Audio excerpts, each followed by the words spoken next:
Hello दोस्तों, स्वागत है आपका एडुटेरिया चैनल पे। एडुटेरिया के करंट अफेयर्स वार्षिकी 2022 की इस प्रैक्टिस सीरीज में मैं रोशन कुमार आप सभी दोस्तों का हार्दिक अभिनंदन करता हूं।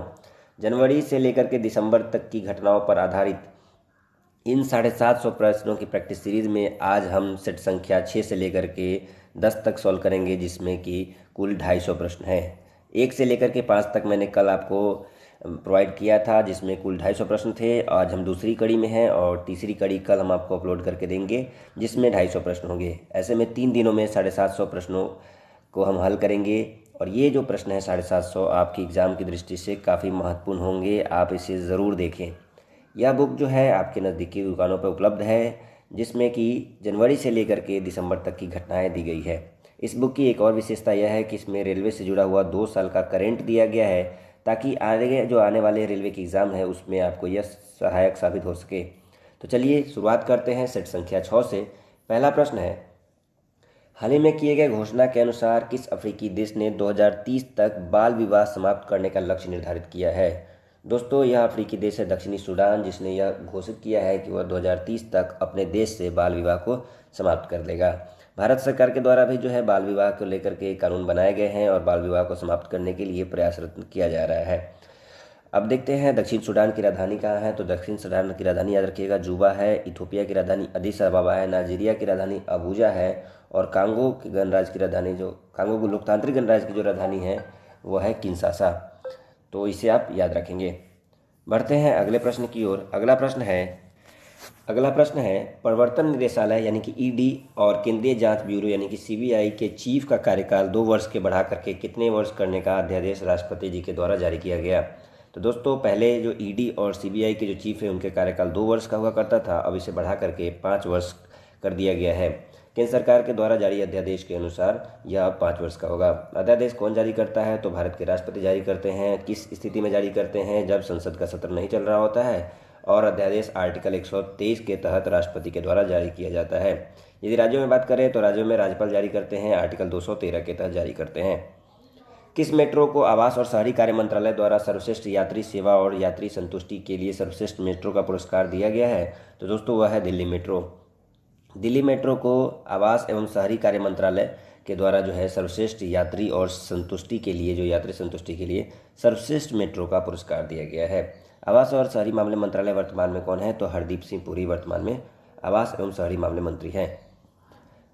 अभी हाल ही में उत्तराखंड के किस उत्पाद को जीआई टैग दिया गया है? तो दोस्तों, हाल ही में उत्तराखंड के जो है कुल 7 उत्पादों को जीआई टैग दिया गया है, जिसमें एक उत्पाद का नाम है कुमायूं चिउरा तेल। सितंबर माह में जो है उत्तराखंड के 7 उत्पादों को जो है दोस्तों टैग दिया गया है, जीआई टैग। उसमें अगर बात करें तो कुमायूं का चिउरा तेल है, मुनस्यारी राजमा है, भेटिया दन्नी है, एपन है, रिंगल क्राफ्ट है और तांबे का उत्पाद एवं थुल्मा है जो कम्बल है उसको दिया गया है। कुल 7 उत्पादों को जो है जो उत्तराखंड के हैं उन्हें सितंबर माह में जीआई टैग दिया गया है। अगला है, मिस्र में आयोजित विश्व किक बॉक्सिंग चैंपियनशिप अंडर 14 में किस भारतीय ने पदक जीता है? तो किस भारतीय ने पदक जीता है? तो जम्मू कश्मीर की रहने वाली तजामुल इस्लाम ने जो है अंडर 14 किक बॉक्सिंग चैंपियनशिप जिसका आयोजन मिस्र में किया गया था उसमें स्वर्ण पदक जीता है। तो आप याद रखें कि स्वर्ण पदक किसने जीता है? तो तजामुल इस्लाम ने अंडर 14 वर्ग में जो है 13 वर्ष की हैं ये, और ये जम्मू कश्मीर की रहने वाली हैं। निम्नलिखित में से किस मंत्रालय द्वारा संभव जागरूकता कार्यक्रम की शुरुआत की गई है? तो दोस्तों, संभव जागरूकता कार्यक्रम की शुरुआत एमएसएमई मंत्रालय के द्वारा की गई है। सूक्ष्म लघु मध्यम मंत्रालय के द्वारा इसकी शुरुआत की गई है।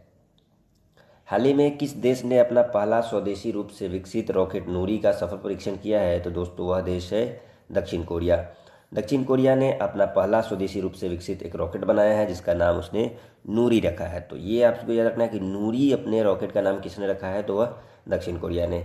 दक्षिण कोरिया की राजधानी कहाँ है दोस्तों? दक्षिण कोरिया की राजधानी सियोल है। बढ़ते हैं प्रश्न संख्या 8।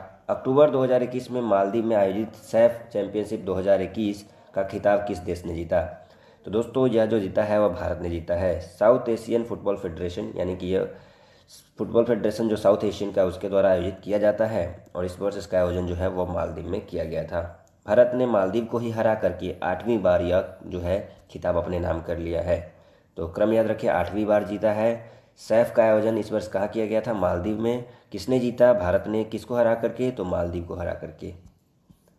नीति आयोग द्वारा जारी सतत विकास लक्ष्य सूचकांक 2020-21 की रिपोर्ट में प्रथम स्थान किस राज्य को प्राप्त हुआ? तो हाल ही में नीति आयोग के द्वारा जारी सतत विकास लक्ष्य सूचकांक 2020-21 की रिपोर्ट में जो है पहला स्थान केरला को प्राप्त हुआ, वहीं सेकेंड स्थान पर जो था वह था हिमाचल प्रदेश। तो आपसे बेसिकली पहले स्थान से पूछा जाएगा, तो पहला आंसर होना चाहिए आपका केरला। किसके द्वारा जारी किया गया है रिपोर्ट? तो नीति आयोग द्वारा जारी किया गया है।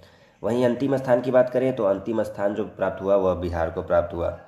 चंडीगढ़ जो यूनियन टेरिटरी में है, चंडीगढ़ को पहला स्थान प्राप्त हुआ है। केंद्र शासित प्रदेशों में चंडीगढ़ पहले स्थान पर है।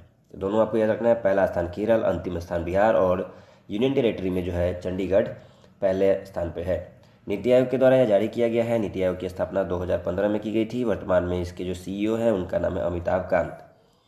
भारत का पहला राज्य जो ethanol production policy promotion policy 2021 को अपनाने की घोषणा की है वह राज्य है दोस्तों बिहार।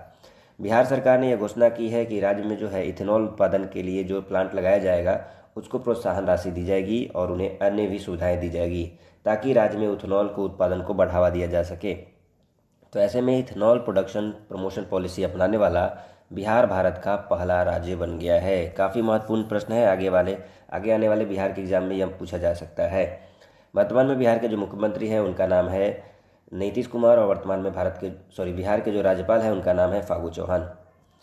आगे बढ़ते हैं। भारत की पहली हरित ऊर्जा अभिसरण परियोजना किस राज्य में स्थापित की जाएगी? तो दोस्तों यह स्थापित की जाएगी गोवा में। यह भारत की पहली हरित ऊर्जा परियोजना है जिसका निर्माण जो है गोवा में किया जाएगा। इसके लिए ऊर्जा दक्षता सेवा लिमिटेड और गोवा के मध्य समझौता किया गया है ताकि पहली हरित ऊर्जा अभिसरण परियोजना जो है गोवा में स्थापित की जा सके। वर्तमान में जो ऊर्जा मंत्री हैं उनका नाम है आर.के. सिंह, इसे भी आप याद रखें। 28 जुलाई को विश्व भर में मनाया गया विश्व हेपेटाइटिस दिवस का थीम क्या है? पहले आपको याद रखना है कि हेपेटाइटिस दिवस कब मनाया जाता है विश्व में, तो 28 जुलाई को प्रतिवर्ष मनाया जाता है। इस वर्ष उसका जो थीम था दोस्तों, वो था hepatitis can't wait. Option C इसका सही उत्तर है। अगला प्रश्न है दोस्तों, किस शहर में 3 दिवसीय राष्ट्र रक्षा समर्पण पर्व का आयोजन किया गया जिसका उद्घाटन रक्षा मंत्री राजनाथ सिंह जी ने किया? तो आपको याद रखना है कि हाल ही में 3 दिवसीय जो राष्ट्र रक्षा समर्पण पर्व, ये पूरा नाम राष्ट्र रक्षा समर्पण पर्व का आयोजन झांसी में किया गया और उद्घाटन भारत के रक्षा मंत्री राजनाथ सिंह जी ने किया। अगला प्रश्न है, फाइड शतरंज विश्व कप 2021 के विजेता कौन हैं? तो फाइड शतरंज विश्व कप 2021 के जो विजेता हैं उनका नाम है Jain Christophe DUDA. Option A बिल्कुल सही उत्तर है। जैन क्रिस्टोफ डूडा जो है उन्होंने जो फाइड शतरंज विश्व कप 2021 का खिताब जीत लिया है। और यह जो आयोजित किया गया था दोस्तों, वह आयोजित किया गया था सोची में। सोची कहाँ पर पड़ता है? तो यह रूस में पड़ता है, जहाँ पे शतरंज विश्व कप 2021 का आयोजन किया गया था। अगला प्रश्न है, अभी हाल ही में प्रकाशित पुस्तक तियानमेन स्क्वायर के लेखक कौन है? तो वो है विजय केशव गोखले। विजय केशव गोखले ने जी ने किताब लिखी है तियानमेन स्क्वायर, जो कि चीन का एक शहर है और यहाँ पे हुए नरसंहार को इस पुस्तक में बताया गया है। नाम याद रखें, विजय केशव गोखले जी। अगला प्रश्न है, कांस फिल्म फेस्टिवल में सर्वश्रेष्ठ डॉक्यूमेंट्री हेतु गोल्डन आई पुरस्कार के विजेता कौन है? तो कांस फिल्म फेस्टिवल में जो सर्वश्रेष्ठ डॉक्यूमेंट्री हेतु गोल्डन आई पुरस्कार दिया गया वह दिया गया पायल कपाड़िया जी को। पायल कपाड़िया जी को उनके जो डॉक्यूमेंट्री है ए नाइट ऑफ नोइंग नथिंग के लिए इन्हें जो है गोल्डन आई पुरस्कार से सम्मानित किया गया है, ए नाइट ऑफ नोइंग नथिंग के लिए। अगला प्रश्न है, इंस्टाग्राम पर 150 मिलियन फॉलोअर्स पूरे करने वाले पहले भारतीय और पहले एशियाई कौन बन गए हैं? तो उनका नाम है विराट कोहली। विराट कोहली जो भारत के एक प्रसिद्ध क्रिकेटर हैं और बल्लेबाज हैं, उन्होंने इंस्टाग्राम पर 150 मिलियन फॉलोअर्स पूरे कर लिए हैं और ऐसा करने वाले वो पहले भारतीय एवं पहले एशियाई बन चुके हैं। जापान में आयोजित टोक्यो ओलंपिक्स 2021 के समापन समारोह में भारत के ध्वजवाहक कौन थे? तो उनका नाम है बजरंग पुनिया। बजरंग पुनिया समापन समारोह के ध्वजवाहक थे, जबकि मनप्रीत सिंह और मैरी कॉम जो है उद्घाटन समारोह के ध्वजवाहक थे। तो आप दोनों याद रखें, उद्घाटन समारोह के ध्वजवाहक मनप्रीत सिंह और मैरी कॉम, और बजरंग पुनिया जो है समापन समारोह के ध्वजवाहक थे। बजरंग पुनिया का संबंध कुश्ती से है, 65 किलोग्राम भार वर्ग में खेलते हैं। इन्होंने जो है कांस्य पदक टोक्यो ओलंपिक में जीता है। मनप्रीत सिंह भारतीय हॉकी टीम के कप्तान हैं, पुरुष हॉकी टीम के, और मैरी कॉम का संबंध जो है वह बॉक्सिंग से है। भारत सरकार ने संयुक्त राष्ट्र के सहयोग से सैनिक शांति सैनिकों की सुरक्षा सुनिश्चित करने के लिए कौन सा मंच लॉन्च किया है, उसका नाम है यूनाइट अवेयर। दोस्तों, शांति जो सैनिक हैं भारत के अन्य देशों में हैं, उनकी सुरक्षा सुनिश्चित करने के लिए एक यूनाइट अवेयर मंच को लॉन्च किया गया है भारत सरकार के द्वारा।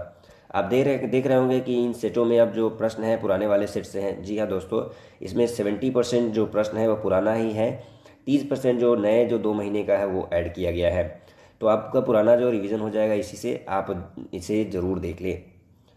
आगे बढ़ते हैं। खिलाड़ियों और उनके खेल के बीच में जो संबंध है वो कौन सा सुमेलित करें। अवनी लेखरा का संबंध किससे है, तो अवनी लेखरा का संबंध शूटिंग से है, सुमित अंतिल जवलिन थ्रो, कृष्णा नागर बैडमिंटन से और शरद कुमार ऊंची कूद से।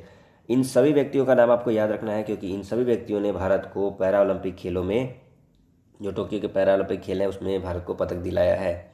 यदि मिलान करें तो फर्स्ट का जो 4 है, सेकेंड का जो 3 है, थर्ड का 1 है और ऑप्शन नंबर 1 बिल्कुल सही है।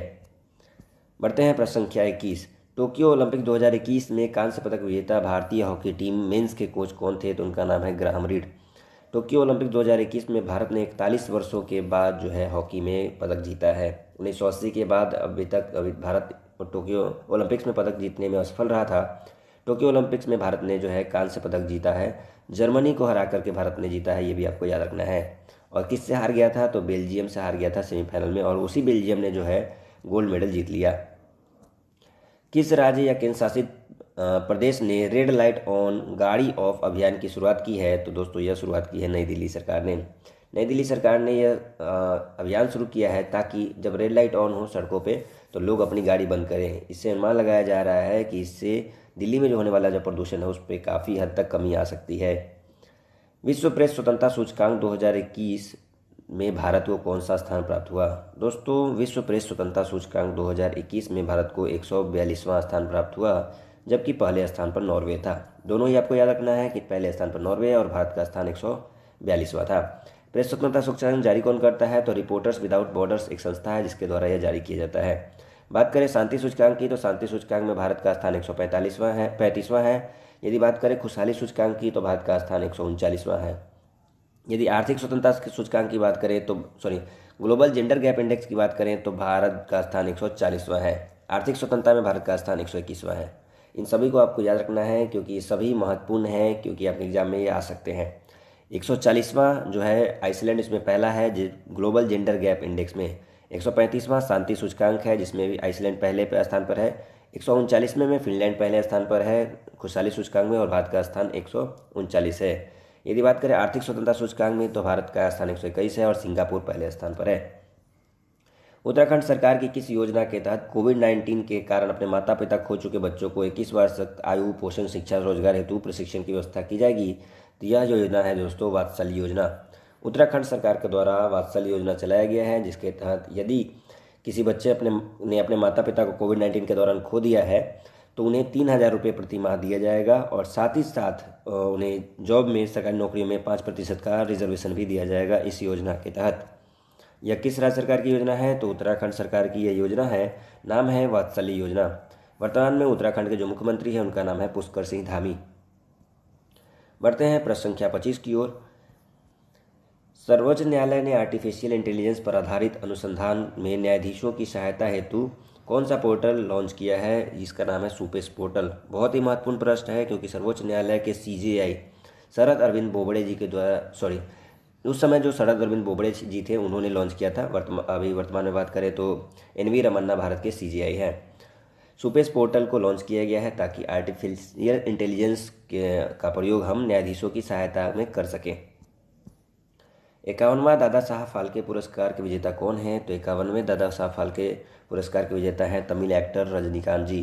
तमिल के एक्टर फेमस रहे हैं रजनीकांत जी, उन्हें ही 51वां दादा साहब फाल्के पुरस्कार दिया गया है वर्ष 2019 के लिए। 2018 के लिए दोस्तों अमिताभ बच्चन जी को दिया गया था 50वां, दोनों ही आप याद रखें, 50वां 18वां। 2018 के लिए अमिताभ बच्चन को और 2019 के लिए 51वां दिया गया है रजनीकांत जी को। हाल ही में कोलकाता में आयोजित डुरंड कप 2021 का विजेता कौन रहा, तो डुरंड कप 2021 का जो विजेता रहा वो था FC गोवा। FC गोवा ने जो है मोहम्मडन स्पोर्टिंग को हरा करके डुरंड कप का खिताब जीत लिया, और इस वर्ष इसका आयोजन किया गया था कोलकाता में, और यह 130वां संस्करण था। आप जानते होंगे कि डुरंड कप एक फुटबॉल के लिए आयोजित किया जाना भारत का सबसे पुराना फुटबॉल गेम है, जो कि इस वर्ष इसका 130वां संस्करण कोलकाता में आयोजित किया गया था। पद्म पुरस्कार 2021 में सुदर्शन साहू को किस क्षेत्र के लिए पद्म विभूषण से सम्मानित किया गया? तो दोस्तों उड़ीसा के रहने वाले सुदर्शन साहू जी को मूर्तिकला के क्षेत्र में जो है पद्म विभूषण पुरस्कार से सम्मानित किया गया है 2021 में। एक 33वां ग्रीष्मकालीन ओलंपिक खेल 2024 में कहाँ आयोजित किया जाएगा? तो इस वर्ष जो है 32वां जो ओलंपिक खेल आयोजित किया गया था टोक्यो जापान में किया गया था। 2024 में जो आयोजित किया जाएगा 33वां, वह आयोजित किया जाएगा पेरिस में फ्रांस के पेरिस में। यदि बात करें 2028 की, तो 2028 में इसका आयोजन लॉस एंजलिस में किया जाना है। 2032 को भी हाल ही में घोषित कर दिया गया है कि 2032 में जो आयोजित किया जाएगा वो ऑस्ट्रेलिया के ब्रिस्बेन में किया जाएगा। इन सभी को आपको याद रखना है। बिहार सरकार ने मेडिकल व इंजीनियरिंग कॉलेज में महिलाओं को कितना प्रतिशत आरक्षण देने की घोषणा की है? तो वह है 33%। बिहार सरकार ने जो है मेडिकल व इंजीनियरिंग कॉलेजों में महिलाओं को 33% आरक्षण देने की घोषणा की है। इसके अतिरिक्त बिहार में जो सरकारी नौकरियां हैं उसमें 35% महिला रिजर्वेशन की सरकार ने घोषणा की है। वहीं जो प्राथमिक स्तर पर जो शिक्षकों की नियुक्ति में जो है 50% महिला आरक्षण की व्यवस्था बिहार सरकार के द्वारा की गई है, ताकि लैंगिक समानता को बेहतर किया जा सके। 1 अक्टूबर 2021 और 31 मार्च 2022 के बीच में वर्ल्ड एक्सपो 2020 का आयोजन किया जाना है, और यह कहाँ किया जाएगा ये पूछा जा रहा है। दोस्तों इसका आयोजन किया जाएगा दुबई में। 1 अक्टूबर से लेकर के 31 मार्च के बीच में वर्ल्ड एक्सपो 2020 का आयोजन दुबई में किया जाएगा। बहुत ही महत्वपूर्ण प्रश्न है, आप इसे जरूर याद रखेंगे। इटली ने भारत में अपना पहला मेगा फूड पार्क स्थापित किया है, यह कहाँ किया है? दोस्तों इसका स्थापना जो है इटली के द्वारा गुजरात में किया गया है। गुजरात के मेहसाना जिले में इटली के द्वारा भारत में पहला मेगा फूड पार्क स्थापित किया गया है, जिसका मूल उद्देश्य है कृषि और उद्योग के बीच में समन्वय स्थापित किया जा सके। इटली के जो प्रधानमंत्री है उनका नाम याद रखिएगा। इटली के प्रधानमंत्री कौन है? तो वो है ड्रागी। नेपाल स्थित माउंट अन्नपूर्णा को फतह करने वाली पहली भारतीय महिला पर्वतारोही कौन बन गई है? तो उनका नाम है प्रियंका मोहिते। महाराष्ट्र की रहने वाली है प्रियंका मोहिते, जिन्होंने नेपाल में स्थित माउंट अन्नपूर्णा पर चढ़ाई की है। माउंट अन्नपूर्णा जो है विश्व की 10वीं सबसे ऊंची चोटी है, और इसकी ऊंचाई 8091 मीटर है। तो आप इसे याद रखेंगे कि प्रियंका मोहिते ने हाल ही में माउंट अन्नपूर्णा पर चढ़ाई की है, और ऐसा करने वाली वो पहली भारतीय महिला पर्वतारोही बन गई है। अंतर्राष्ट्रीय खगोलीय संघ में शामिल होने वाले पहले भारतीय कौन बने हैं? तो उनका नाम है दोरजे आंगचुक। दोरजे आंगचुक लद्दाख के हैं, और अंतर्राष्ट्रीय खगोलीय संघ में मानद सदस्य के रूप में शामिल होने वाले वह पहले भारतीय बन गए हैं। तो ये काफ़ी महत्वपूर्ण प्रश्न है। दोरजे आंगचुक अंतर्राष्ट्रीय खगोलीय संघ में शामिल होने वाले पहले भारतीय बने हैं। क्यूएस एशिया यूनिवर्सिटी रैंकिंग 2022 के संबंध में कौन सा कथन सत्य है? दोस्तों यह हाल ही में क्यूएस एशिया यूनिवर्सिटी रैंकिंग 2022 जारी किया गया। इसमें राष्ट्रीय विश्वविद्यालय सिंगापुर को पहला स्थान, आईआईटी मुंबई को 42वां स्थान, और 100 शीर्ष जो विश्वविद्यालय हैं एशिया के उसमें 7 भारतीय विश्वविद्यालयों को शामिल किया गया है। ये तीनों कथन सही है। किसके बारे में? तो क्यूएस एशिया यूनिवर्सिटी इंग्लिश। आप याद रखें यहाँ पे एशिया की चर्चा चल रही है, और क्यूएस के द्वारा वर्ल्ड यूनिवर्सिटी रैंकिंग जारी किया जाता है, जिसमें कि मैसेच्यूसेट्स जो यूएसए की यूनिवर्सिटी है उसको पहला स्थान प्राप्त हुआ था। देश का पहला वातानुकूलित रेलवे टर्मिनल बेंगलुरु में बनाया गया, इसका नाम किसके नाम पर रखा गया है? देश का पहला वातानुकूलित जो टर्मिनल बेंगलुरु में बनाया गया है उसका नाम एम विश्वेश्वरैया है, जो भारत के प्रसिद्ध इंजीनियर रह चुके हैं, महान इंजीनियर रह चुके हैं। उन्हें भारत रत्न से भी सम्मानित किया गया है। उन्हीं के जन्म दिवस पर दोस्तों इंजीनियर्स डे बनाया जाता है, तो उन्हीं के जो नाम पर यह रखा जाएगा, इस टर्मिनल का नाम एम विश्वेश्वरैया जी के नाम पर। आगे बढ़ते हैं।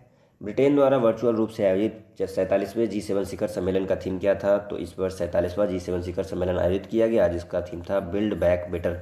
बहुत ही महत्वपूर्ण प्रश्न है, आप इसे याद रखेंगे। बिल्ड बैक बेटर इस वर्ष का जो है 47वें G7 शिखर सम्मेलन का थीम था। दोस्तों ब्रिटेन के प्रधानमंत्री बोरिस जॉनसन ने 4 अन्य देशों को आमंत्रित किया। वो देश थे south Korea, south Africa, Australia और इंडिया। इन 4 देशों को भी इसमें आमंत्रित किया गया था।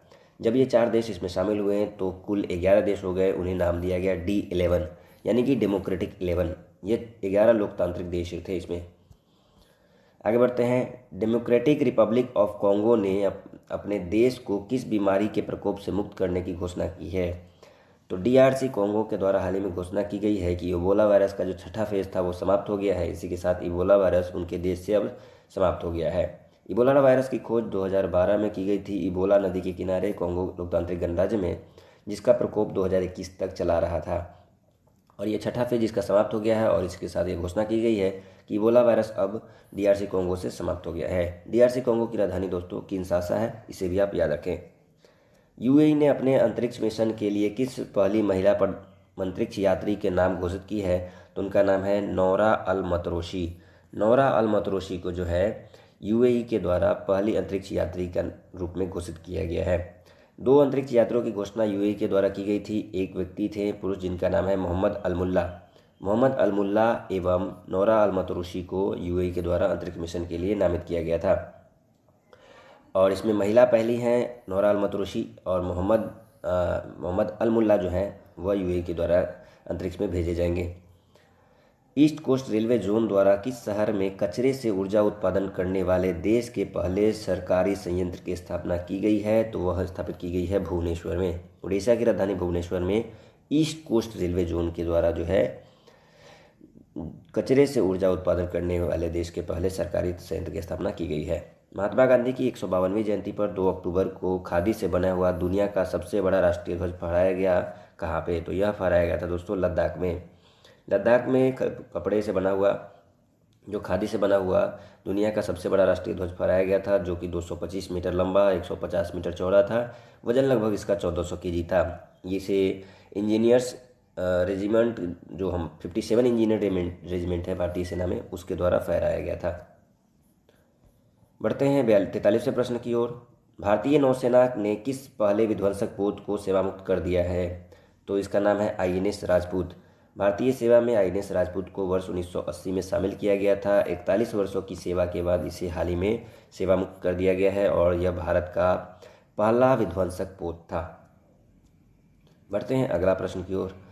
K2 के शिखर पर पहुंचने वाला दुनिया का सबसे युवा पर्वतारोही कौन बन गए हैं? तो K2 के शिखर पर पहुंचने वाले दुनिया के सबसे कम उम्र के व्यक्ति बने हैं। उनका नाम है शहरोज काशिफ, जो कि पाकिस्तान के हैं। शहरोज काशिफ K2 के शिखर पर पहुंचने वाले 19 वर्षीय हैं और ये सबसे कम उम्र के व्यक्ति बने हैं। K2 आप जानते होंगे कि K2 पीओके में स्थित है और यह सबसे ऊंची चोटी है भारत की। यदि वर्तमान भारत की बात करें तो वर्तमान भारत की सबसे ऊंची चोटी है कंचनजंगा। यदि पीओके को लेकर के पूछा जाए तो आपका उत्तर होगा K2, जिसकी ऊंचाई 8611 मीटर है। निम्नलिखित में से किसे तेंजिंग नार्गे राष्ट्रीय साहसिक पुरस्कार 2020 प्रदान किया गया? तो इनका नाम है प्रियंका मोहिते। थोड़ी देर पहले मैंने आपको बताया कि अन्नपूर्णा पर चढ़ाई करने वाली पहली भारतीय महिला बनी है प्रियंका मोहिते। उन्हें ही तेंजिंग नार्गे राष्ट्रीय साहसिक पुरस्कार 2020 से सम्मानित किया गया है। अगला प्रश्न है, बिहार का पहला राजकीय पक्षी महोत्सव कलरव का आयोजन कहाँ किया गया? तो यह आयोजित किया गया जमुई के नागी एवं नकटी पक्षी अभ्यारण्य में। तो यह बिहार का पहला राजकीय पक्षी महोत्सव था जिसका नाम कलरव रखा गया। यह आयोजित किया गया जमुई के नागी और नकटी पक्षी अभ्यारण्य में। हाल ही में दूसरे पक्षी महोत्सव की भी घोषणा की गई है कि बिहार का दूसरा राजकीय पक्षी महोत्सव भागलपुर में आयोजित किया जाएगा। तो ये भी आप याद रखें, दूसरा कहाँ आयोजित किया जाएगा? तो भागलपुर में आयोजित किया जाएगा। एशिया का नोबेल कहे जाने वाले रमन मैग्सेसे पुरस्कार 2021 के विजेता कौन है? कुल 5 व्यक्तियों को जो है और संस्था को मिला करके रमन मैग्सेसे पुरस्कार 2021 दिया गया है। उनमें से 2 व्यक्ति हैं फिरदौसी कादरी और मोहम्मद अमजद साकिब और फिरदौसी कादरी, इन दोनों को आपको विशेष रूप से याद रखना है, क्योंकि मोहम्मद अमजद साकिब पाकिस्तान के और फिरदौसी कादरी जो हैं वह जो हैं बांग्लादेश के हैं। फिरदौसी कादरी का कोविड-19 वैक्सीन बनाने में बहुत योगदान था। आपको 5 व्यक्तियों का मैं नाम बता दूं। पहले थे रॉबर्ट बैलोन, जो कि फिलीपींस के थे। एक वॉचडॉग थी, जो कि इंडोनेशिया की एक खोजी पत्रकारिता संस्था थी। स्टीवन मुंशी थे तीसरे व्यक्ति, जो यूएसए के थे। चौथे हैं फिरदौसी कादरी और 5वें हैं मोहम्मद अमजद साकिब, जिन्हें रमन मैग्सेसे पुरस्कार 2021 से सम्मानित किया गया। इसे एशिया का नोबेल पुरस्कार भी दोस्तों कहा जाता है। अगला प्रश्न है, ट्यूनीशिया की पहली महिला प्रधानमंत्री के रूप में किसे नियुक्त किया गया है? तो नजला बोंदेते रामधाने को जो है ट्यूनीशिया की पहली महिला प्रधानमंत्री के रूप में नियुक्त किया गया है। ट्यूनीशिया की राजधानी कहाँ है दोस्तों? ट्यूनीशिया की राजधानी ट्यूनिस है। सना मारिन को जो है फिनलैंड की पहली महिला प्रधानमंत्री के रूप में नियुक्त किया गया है। नकोजी ओंकोजा WTO की प्रमुख बनी हैं, जो कि नाइजीरिया की हैं। कजाकलास एस्टोनिया की प्रधानमंत्री बनी हैं। तो इन सबको आपको याद रखना है क्योंकि सभी इंपॉर्टेंट है आपके एग्जाम के लिए। 21वां संघाई सहयोग शिखर सम्मेलन 2021 किस देश में आयोजित किया गया? तो 21वां संघाई एससीओ शिखर सम्मेलन तजाकिस्तान की राजधानी दुशांबे में आयोजित किया गया। एससीओ की स्थापना 2001 में की गई थी और हाल ही में ईरान इसका 9वां सदस्य देश बना है। तो आप याद रखें, ईरान हाल ही में 9वां सदस्य देश बना है और एससीओ का जो मुख्यालय है वो बीजिंग चीन में है। एससीओ में भारत सदस्य देश बना था दोस्तों 2017 में। कौन कौन से इसमें देश हैं तो आप याद रखें, 9 सदस्य देश हो गए हैं, तजाकिस्तान और उज्बेकिस्तान, कजाकिस्तान, किर्गिस्तान, चीन, रूस, भारत, पाकिस्तान एवं ईरान। ये आपको याद रखते हैं। महात्मा गांधी अंतर्राष्ट्रीय 2021 पुरस्कार के विजेता कौन हैं तो इन सभी व्यक्तियों को दोस्तों महात्मा गांधी अंतर्राष्ट्रीय पुरस्कार 2021 से सम्मानित किया गया है। मेघा पाटकर आप जानते होंगे, नर्मदा बचाओ आंदोलन से संबंधित है। मारित निवाक नॉर्वे के हैं, राजेंद्र सिंह भारत के और सुमिधा सत्यार्थी ये भारत के हैं। प्रश्न संख्या जो 50 है उसी की समाप्ति के साथ सेट संख्या 6 समाप्त होता है। हम बढ़ते हैं सेट संख्या 7 की ओर।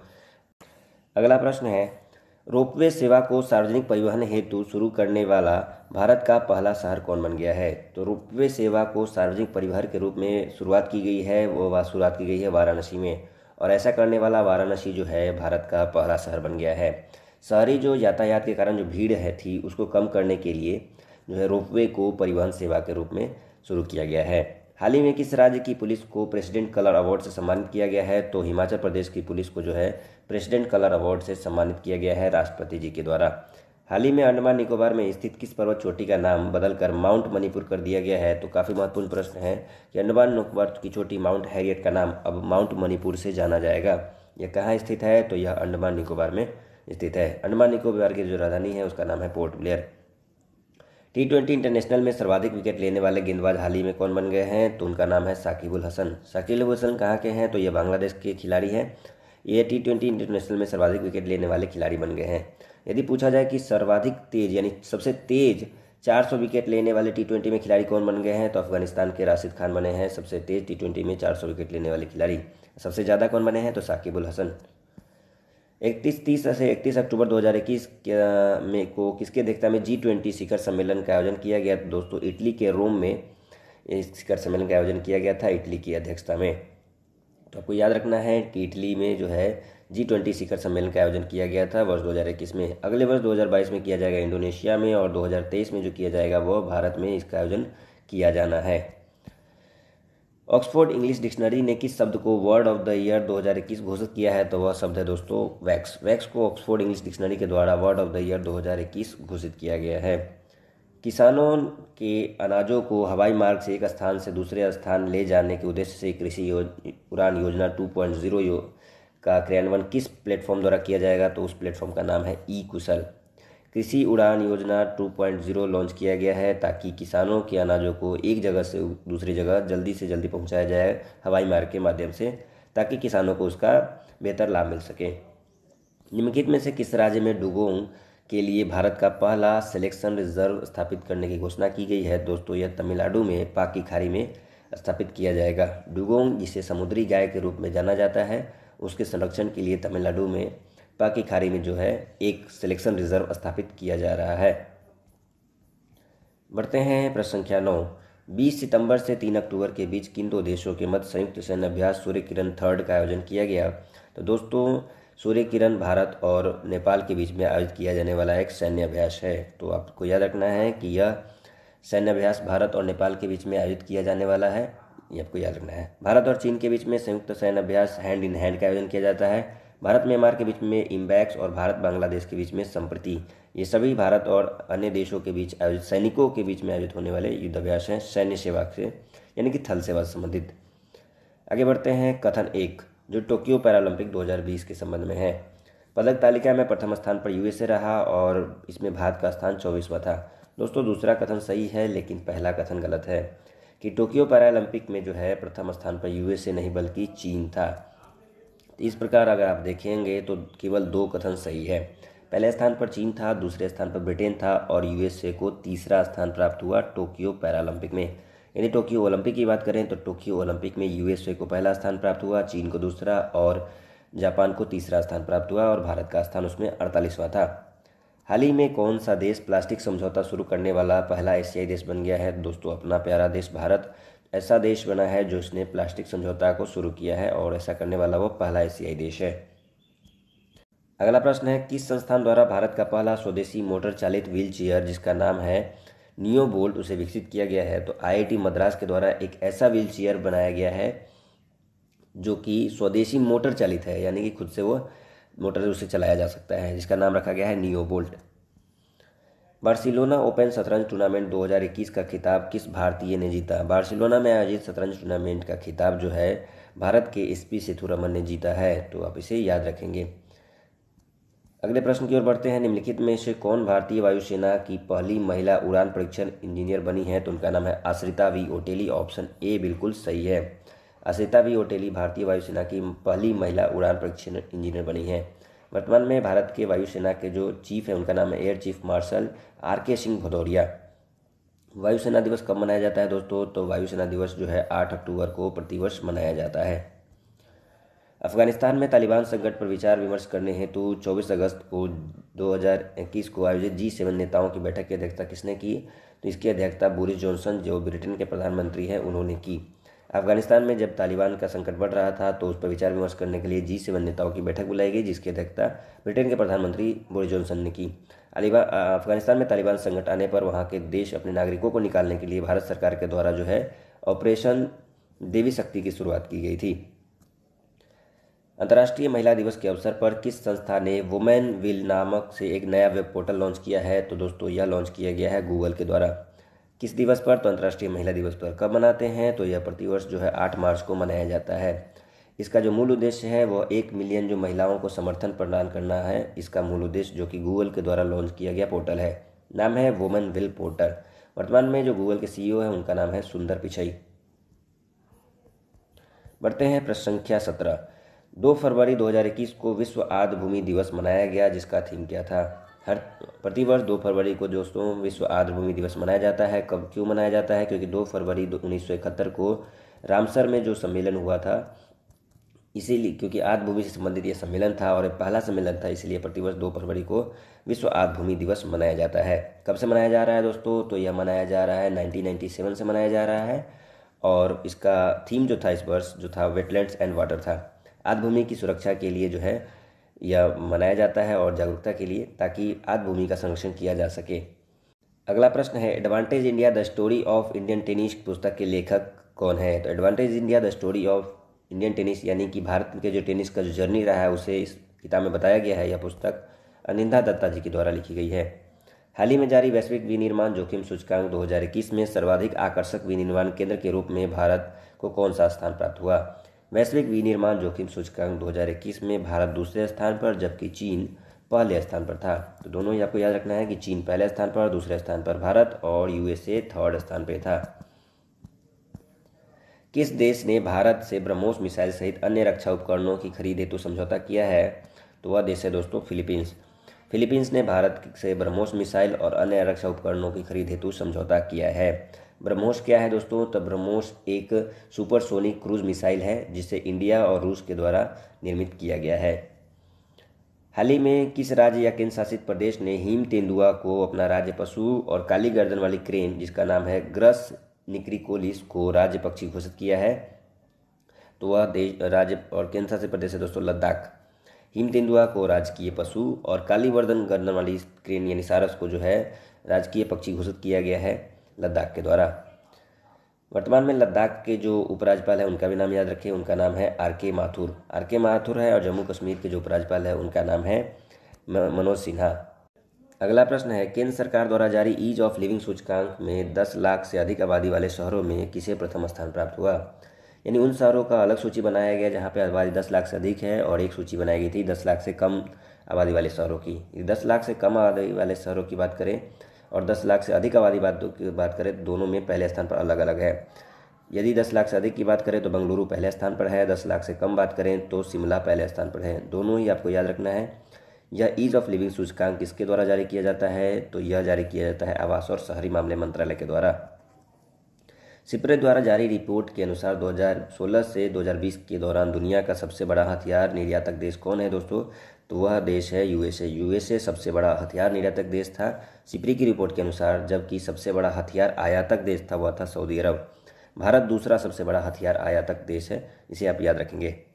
मार्क रूटे लगातार चौथी बार किस देश के प्रधानमंत्री बने हैं? तो वह देश है दोस्तों नीदरलैंड। मार्क रूटे हाल ही में चौथी बार नीदरलैंड के प्रधानमंत्री नियुक्त किए गए हैं।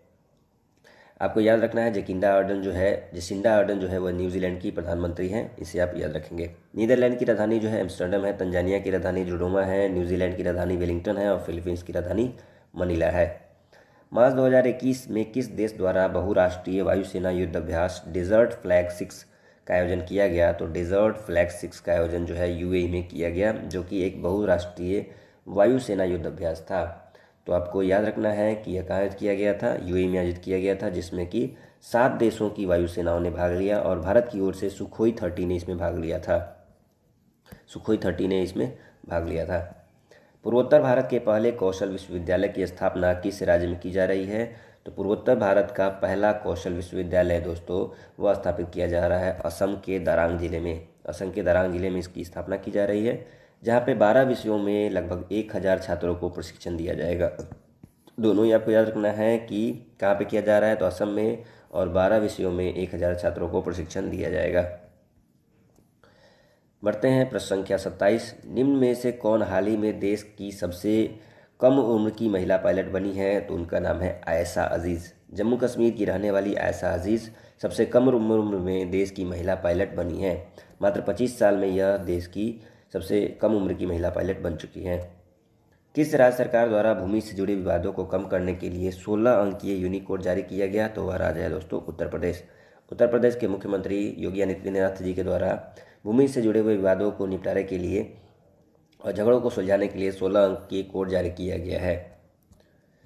विदेशी निवेश को आकर्षित करने के उद्देश्य से हाल ही में किस देश के द्वारा नई नागरिकता नीति लागू की गई है? दोस्तों वह देश है सऊदी अरब। वह देश है दोस्तों संयुक्त अरब अमीरात। ऑप्शन डी, संयुक्त अरब अमीरात यूएई के द्वारा नई नागरिकता नीति को लागू किया गया है, जिसके तहत विदेशी जो व्यक्ति हैं, प्रसिद्ध व्यक्ति, उनको अपने देश का गोल्डन वीज़ा भी दिया जाएगा। और संजय दत्त भारत के पहले ऐसे एक्टर बन गए हैं जिन्हें यूएई के द्वारा जो है गोल्डन वीज़ा दिया गया है। इसके अतिरिक्त सानिया मिर्जा जी को दिया गया है, शाहरुख खान जी को दिया गया है, लेकिन संजय दत्त जो है वो पहले ऐसे व्यक्ति हैं जिसे गोल्डन वीज़ा मिला है यूएई के द्वारा।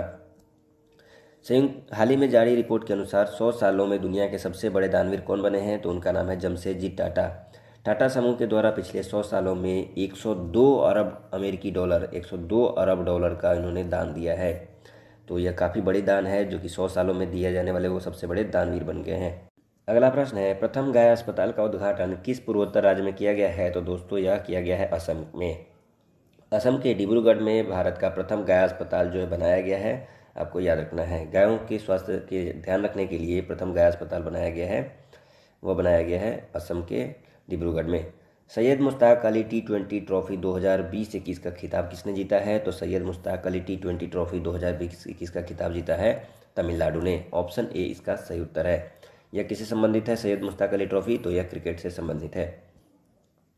हाल ही में किस देश ने 50 से अधिक प्रकार के कैंसर का पता लगाने के लिए दुनिया का सबसे बड़ा रक्त जांच परीक्षण अभियान शुरू किया है? तो वह देश है दोस्तों यूके में के लंदन में यह शुरू किया गया है और राष्ट्रीय स्वास्थ्य सेवा के तहत ये शुरू किया गया है। और 50 से अधिक प्रकार के जो कैंसर है उसका पता लगाया जा सकेगा इस रक्त जांच परीक्षण में। वर्ष 2021 में दूसरे खेलो इंडिया यूनिवर्सिटी गेम्स का आयोजन कहाँ किया जाएगा? तो यह आयोजन किया जाएगा कर्नाटक में। दोस्तों यह पहले घोषित किया गया था कि 2021 में ही दूसरे खेलो इंडिया यूनिवर्सिटी गेम्स का आयोजन जो है कर्नाटक में किया जाना था। अभी तक इसका आयोजन नहीं हुआ है, अब देखते हैं कि आगे कब होगा। पहला जो आयोजन किया गया था वो उड़ीसा के भुवनेश्वर में आयोजित किया गया था। भारत ने किस देश के साथ मिलकर एंटी टॉर्पीडो डिफेंस सिस्टम जिसका नाम शेड रखा गया है का कार्य करने का निर्णय लिया है? तो वह देश है दोस्तों इजराइल। भारत और इजराइल ने मिलकर के एक एंटी टॉर्पीडो डिफेंस सिस्टम शेड पर कार्य करने का निर्णय लिया है।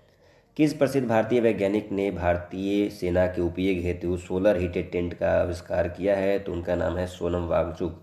उन्होंने एक ऐसा टेंट बनाया है जिसमें बाहर यदि तापमान माइनस में भी हो तो अंदर का तापमान 20 डिग्री के आसपास लगभग बना रहे।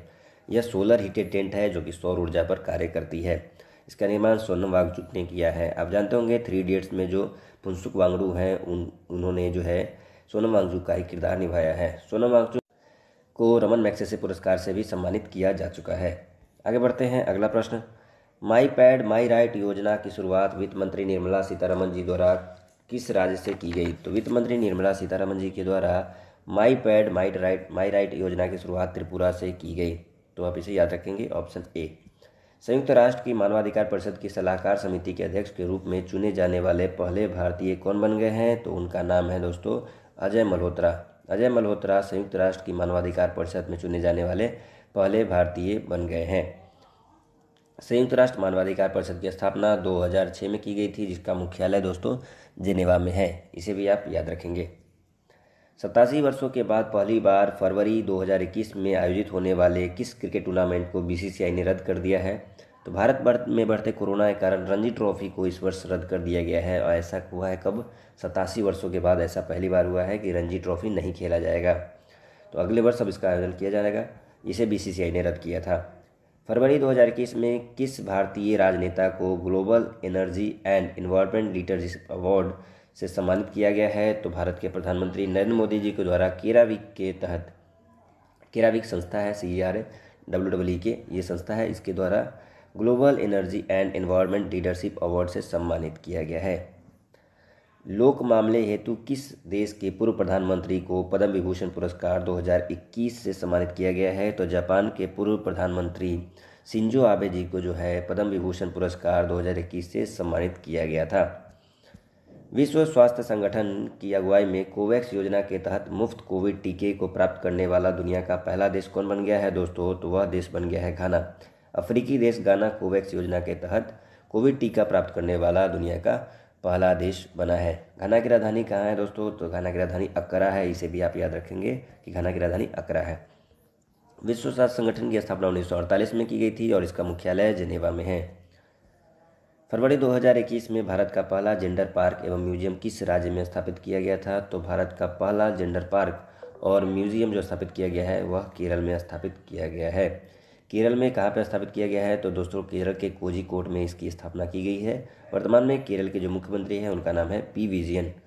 एक और ये योजना है जो केरल सरकार के द्वारा चलाई जा रही है, जो जिसका मूल उद्देश्य है महिलाओं के जेंडर से संबंधित है।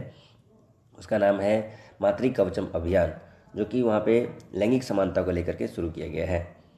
आर्द्रभूमि के संरक्षण एवं प्रबंधन के लिए भारत का पहला केंद्र किस शहर में स्थापित किया जाएगा? तो वह स्थापित किया जाएगा तमिलनाडु के चेन्नई में, जिसका मूल उद्देश्य होगा कि आर्द्रभूमि का संरक्षण और प्रबंधन करना।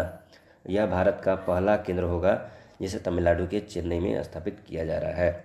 आर्द्रभूमि दिवस कब मनाते हैं? तो थोड़ी देर पहले हमने देखा कि 2 फरवरी को जो है विश्व आर्द्रभूमि दिवस मनाया जाता है।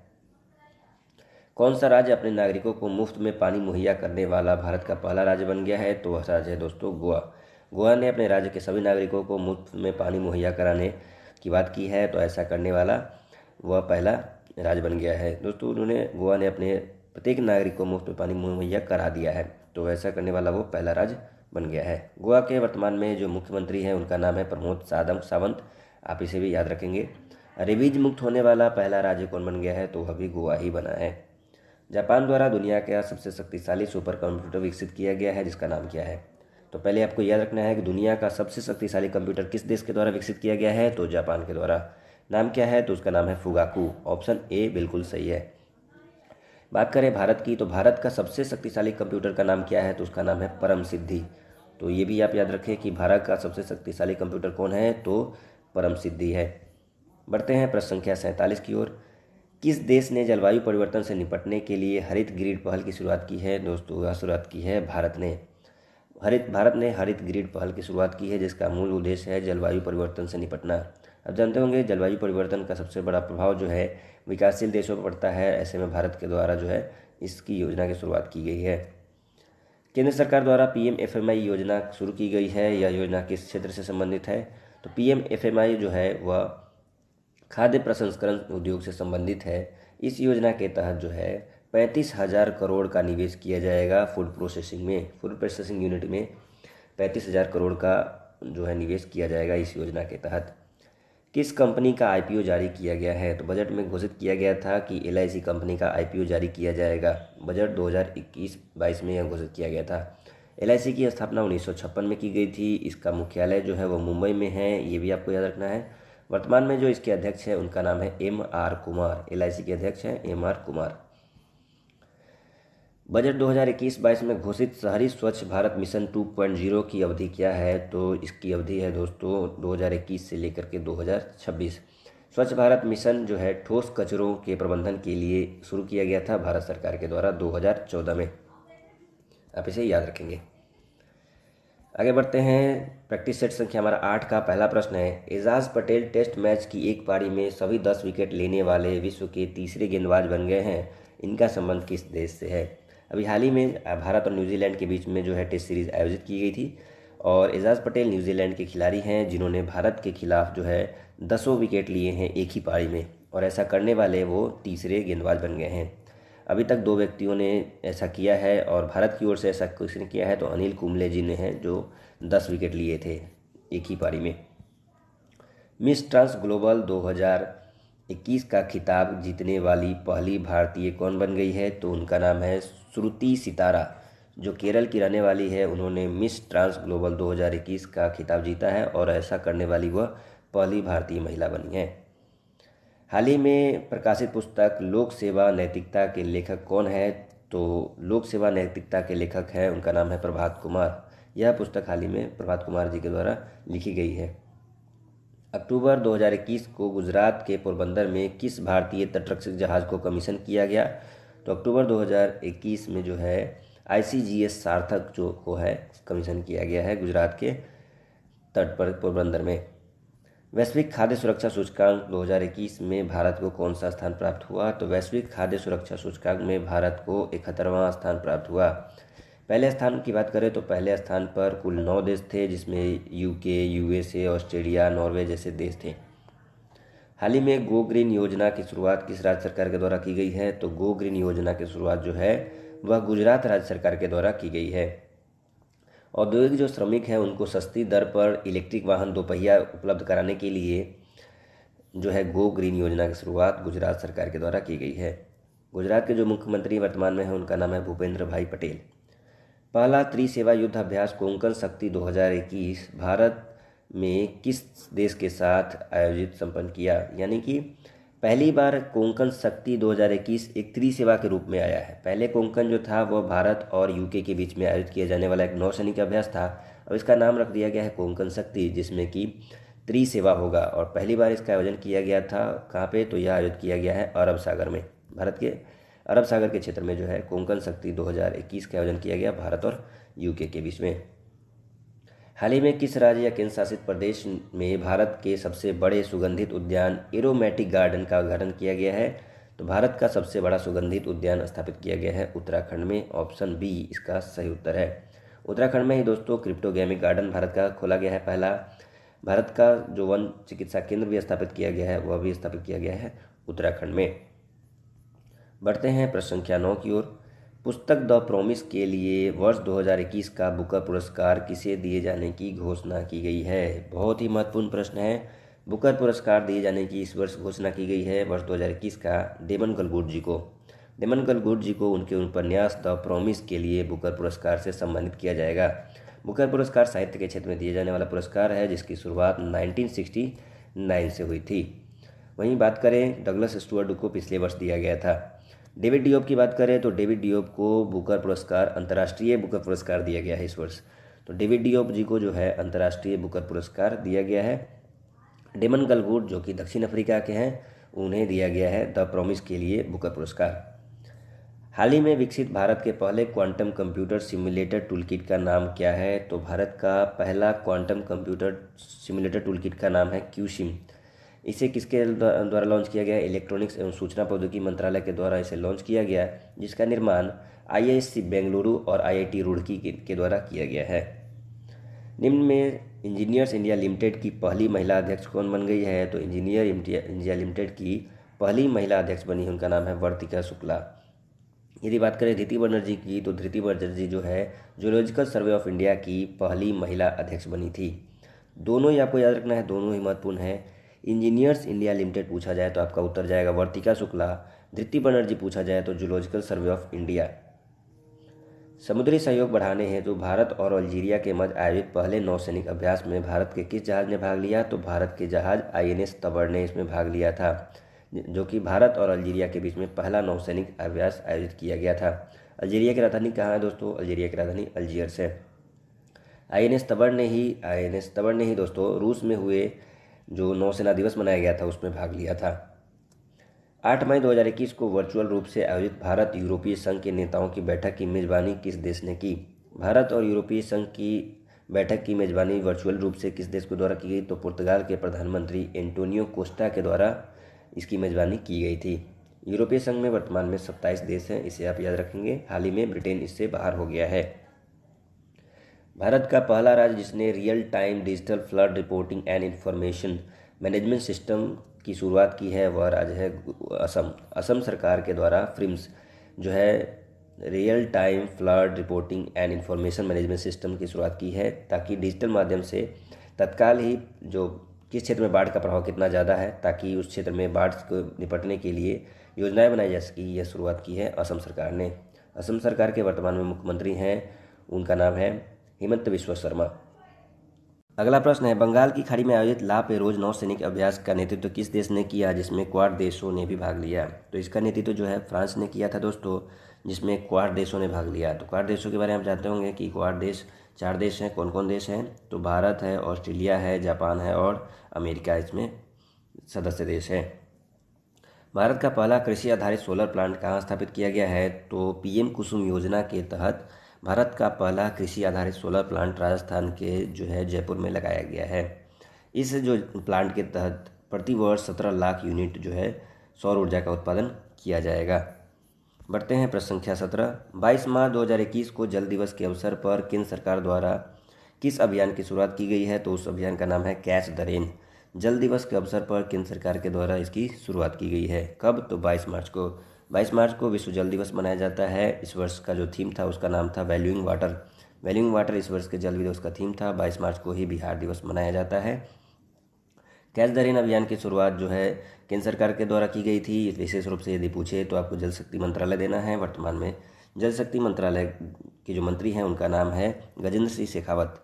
विश्व भर में 4 फरवरी को मनाया गया विश्व कैंसर दिवस 2021 का थीम क्या था?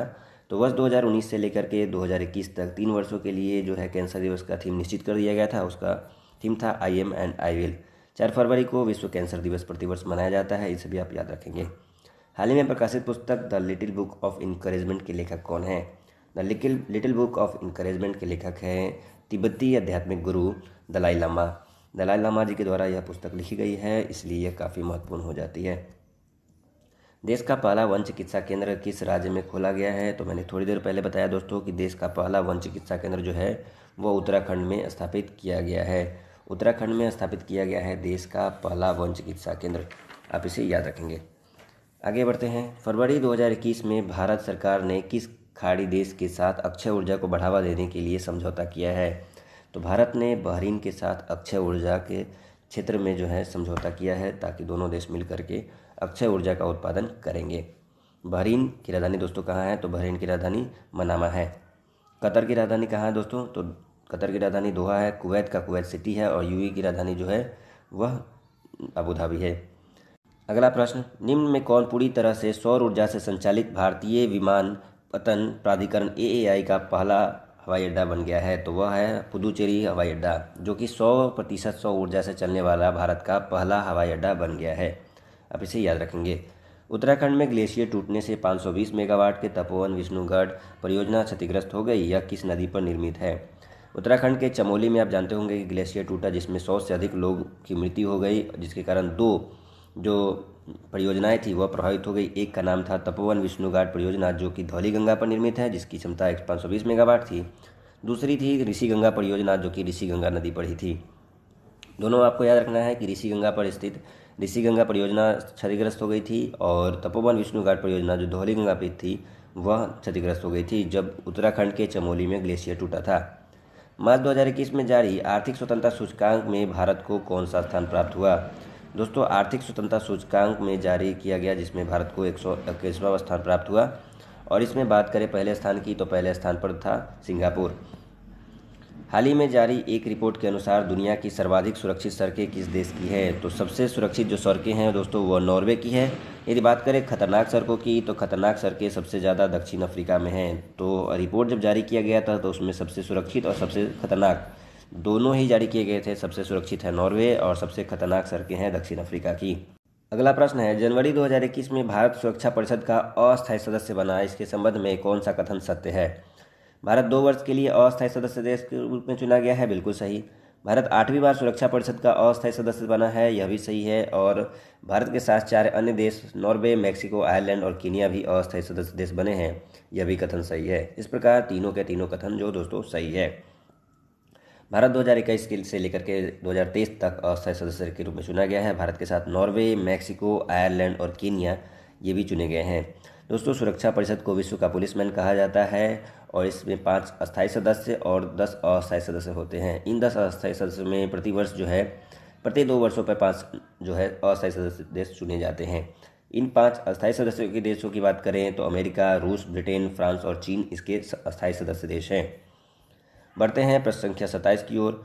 वाई ब्रेक या योग ब्रेक मोबाइल ऐप को हाल ही में किस मंत्रालय के द्वारा लॉन्च किया गया है? तो यह लॉन्च किया गया है आयुष मंत्रालय के द्वारा। वाई ब्रेक या योग ब्रेक मोबाइल ऐप है जो कि योगा के महत्व के बारे में बताता है और योगा से जुड़ी हुई जानकारियाँ उपलब्ध कराता है, लोगों में जागरूकता पैदा करता है।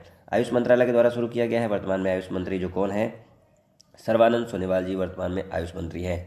आयुष मंत्रालय के द्वारा एक और अभियान शुरू की गई है जिसका नाम है आयुष आपके द्वार, ये भी आप याद रखेंगे। हाल ही में किस राज्य के प्रसिद्ध सफ़ेद प्याज और वाडा कोलम चावल को जीआई टैग दिया गया है? तो यह दिया गया है महाराष्ट्र के अलीबाग के प्याज और वाडा कोलम जो चावल है वो पालघर का है, जहाँ पे फेमस है। अलीबाग के प्याज और पालघर के चावल को, वाडा कोलम चावल को जीआई टैग दिया गया है, इसे आप याद रखेंगे। किस राज्य ने वर्ष 2021 में शिक्षा के वर्ष के रूप में घोषित किया है 2021 को? तो वह राज्य है दोस्तों अरुणाचल प्रदेश। अरुणाचल प्रदेश ने घोषित किया है कि वह 2021 को शिक्षा के वर्ष के रूप में मनाएगा।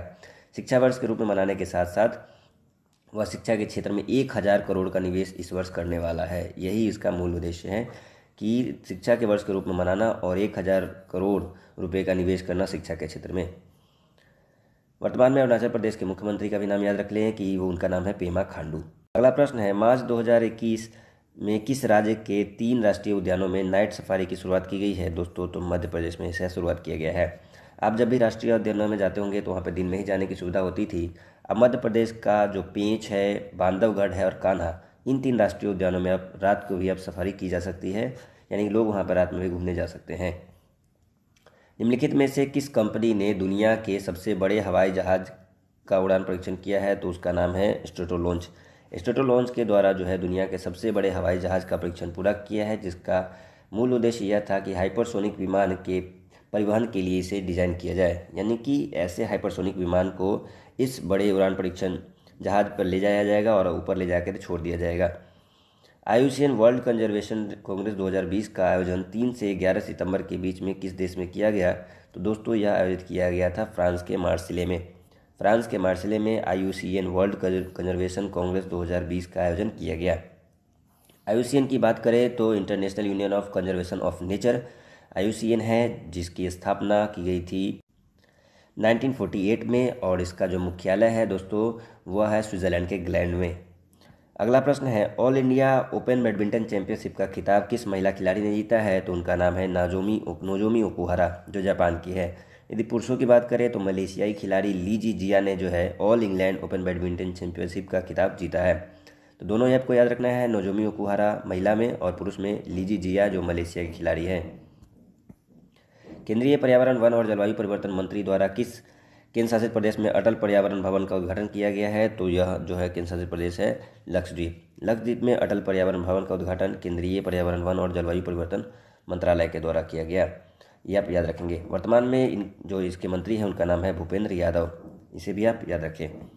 मध्य प्रदेश सरकार ने हाल ही में होशंगाबाद शहर का नाम परिवर्तित क्या करने की घोषणा की है? तो अब होशंगाबाद शहर को जो दोस्तों नर्मदापुरम के नाम से जाना जाएगा। मध्य प्रदेश के मुख्यमंत्री शिवराज सिंह चौहान जी के द्वारा यह घोषणा की गई कि होशंगाबाद को अब नर्मदापुरम के रूप में जाना जाएगा।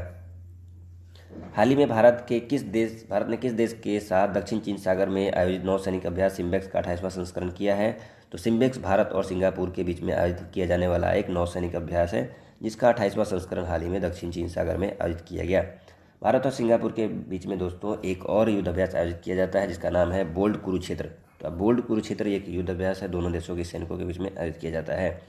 बात करें भारत श्रीलंका की, तो भारत श्रीलंका के बीच में मित्र शक्ति सिलिनेक्स आयोजित किया जाता है। मित्र शक्ति जो सैन्य अभ्यास है और सिलिनेक नौसैनिक अभ्यास है। सेशेल्स और भारत के बीच में लेमिती जो है एक सैनिक अभ्यास है जो कि आयोजित किया जाता है। बढ़ते हैं प्रश्न संख्या 37।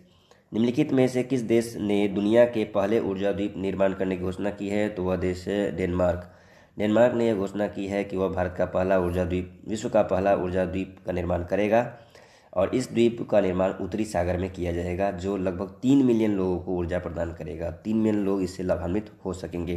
डेनमार्क की राजधानी कोपेनहेगन है। स्विट्जरलैंड की राजधानी बर्न है। नॉर्वे की राजधानी ओस्लो है और आइसलैंड की राजधानी रिकजेविक है। आप इसे याद रखें।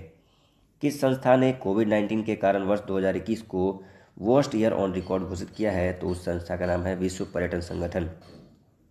2020 में कोविड के कारण जो पर्यटन बिल्कुल प्रभावित हो गया था, कहीं भी आवाजाही बंद थी, तो ऐसे में इसे वर्स्ट ईयर ऑन रिकॉर्ड घोषित किया गया विश्व पर्यटन संगठन के द्वारा। विश्व पर्यटन संगठन की स्थापना 1975 में की गई थी और इसका जो मुख्यालय है वह स्पेन के मैड्रिड में है। विश्व पर्यटन दिवस कब मनाते हैं? तो आपको पता होगा कि प्रतिवर्ष 27 सितंबर को विश्व पर्यटन दिवस मनाया जाता है। हाल ही में किस भारतीय मूल के व्यक्ति को नासा द्वारा कार्यकारी प्रमुख बनाया गया है? तो नासा की कार्यकारी प्रमुख के रूप में चुना गया है। उन्हें भव्या लाल जी को जो है नासा के कार्यकारी प्रमुख के रूप में चुना गया है और भारतीय मूल के वह व्यक्ति हैं। बढ़ते हैं अगले प्रश्न की ओर। अगला प्रश्न है, किस देश ने कजाकिस्तान के बैकोनूर से अपना पहला आर्कटिक मिशन निगरानी उपग्रह अंटार्कटिका एम को लॉन्च किया है? तो वह देश है दोस्तों रूस। रूस ने जो है कजाकिस्तान के बैकोनूर से अपना प्रथम आर्कटिक निगरानी उपग्रह जिसका नाम है आर्कटिका एम उसे लॉन्च किया है।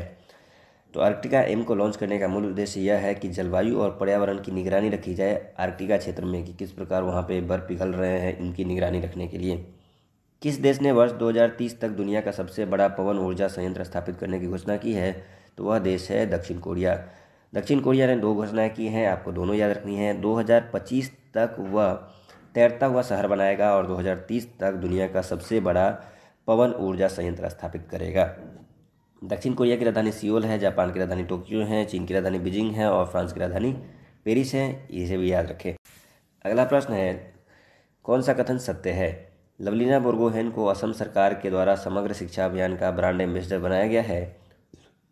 अवनी लेखरा को जो है राजस्थान सरकार की बेटी बचाओ और बेटी पढ़ाओ परियोजना के लिए ब्रांड एम्बेसडर नियुक्त किया गया है। दोस्तों दोनों ही कथन सत्य है।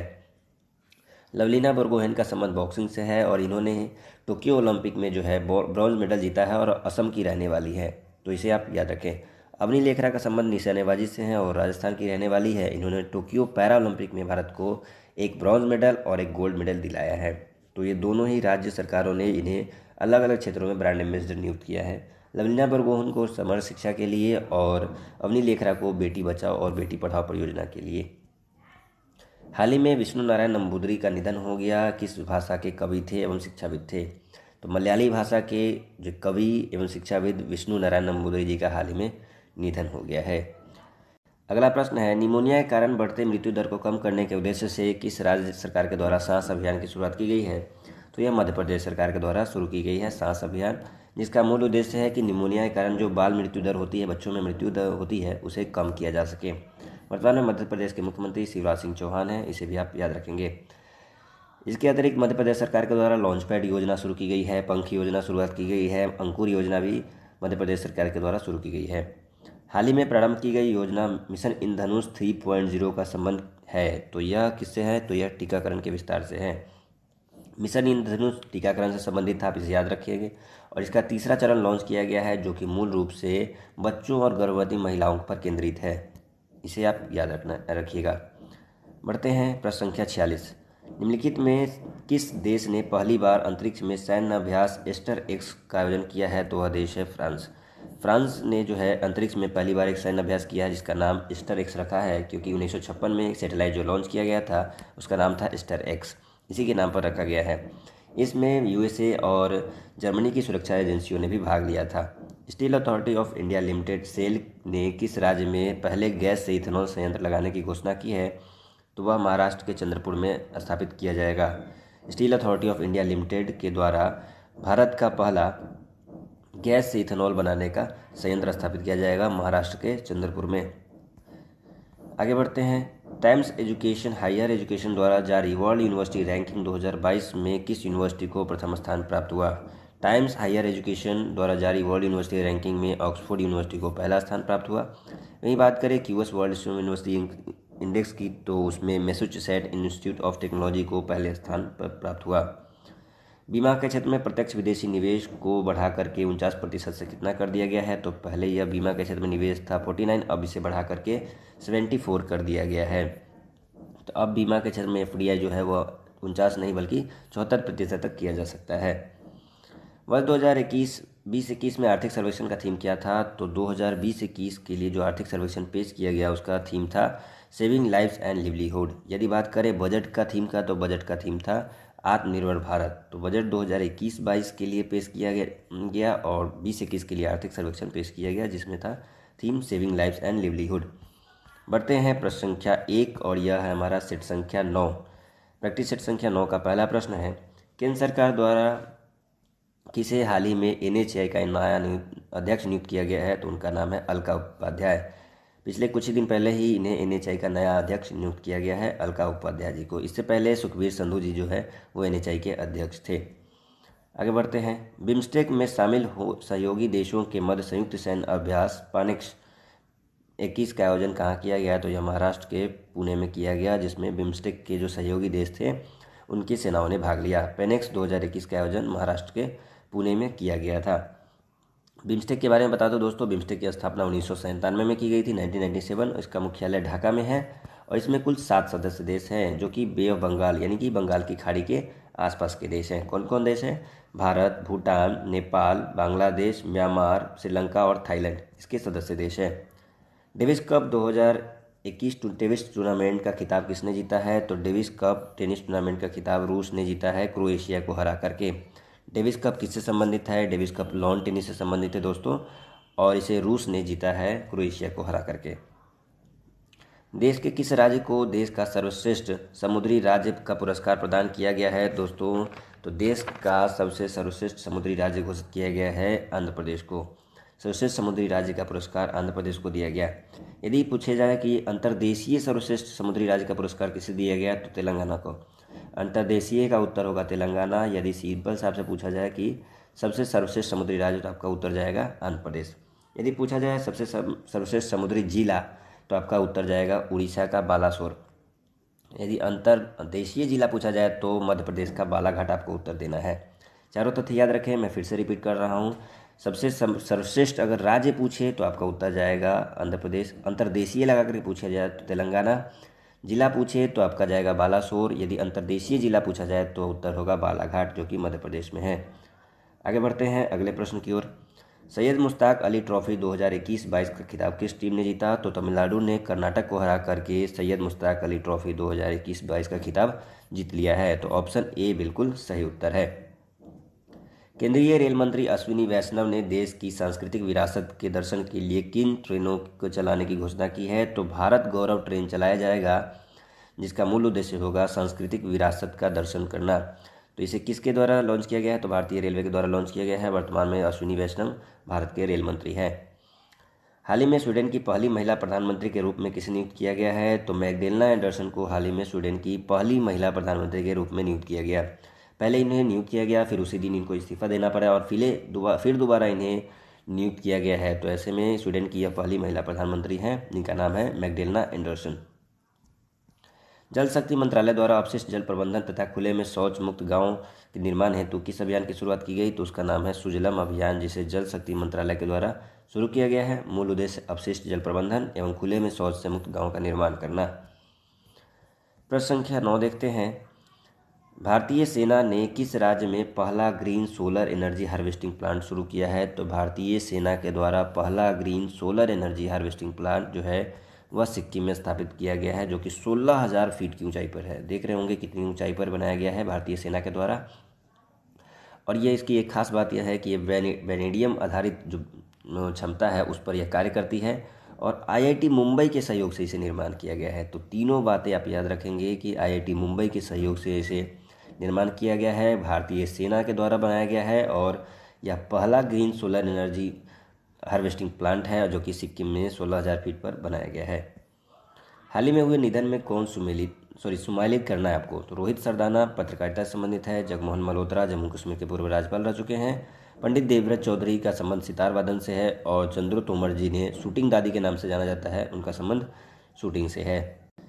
आगे बढ़ते हैं। मॉर्निंग कंसल्ट द्वारा जारी रेटिंग के अनुसार विश्व के सबसे लोकप्रिय राजनेता में शीर्ष स्थान किसे प्राप्त हुआ। तो भारत के प्रधानमंत्री नरेंद्र मोदी को इसमें पहला स्थान प्राप्त हुआ है, जिसे मॉर्निंग कंसल्ट द्वारा जारी रेटिंग है सबसे लोकप्रिय नेता के रूप में भारत के प्रधानमंत्री को चुना गया है। हाल ही में चर्चा में रहा देखो अपना देश श्रृंखला किस मंत्रालय की पहल है। तो देखो अपना देश श्रृंखला जो है एक वेबिनार है जिसे पर्यटन मंत्रालय के द्वारा लॉन्च किया गया। जब कोविड के दौरान जो है लोग एक जगह से दूसरी जगह घूमने नहीं जा सकते थे, तो ऐसे में एक वेबिनार का आयोजन किया गया पर्यटन मंत्रालय के द्वारा, जिससे लोग अपने देश की सांस्कृतिक चीज़ों को, अपने देश के धरोहरों को देख सकें।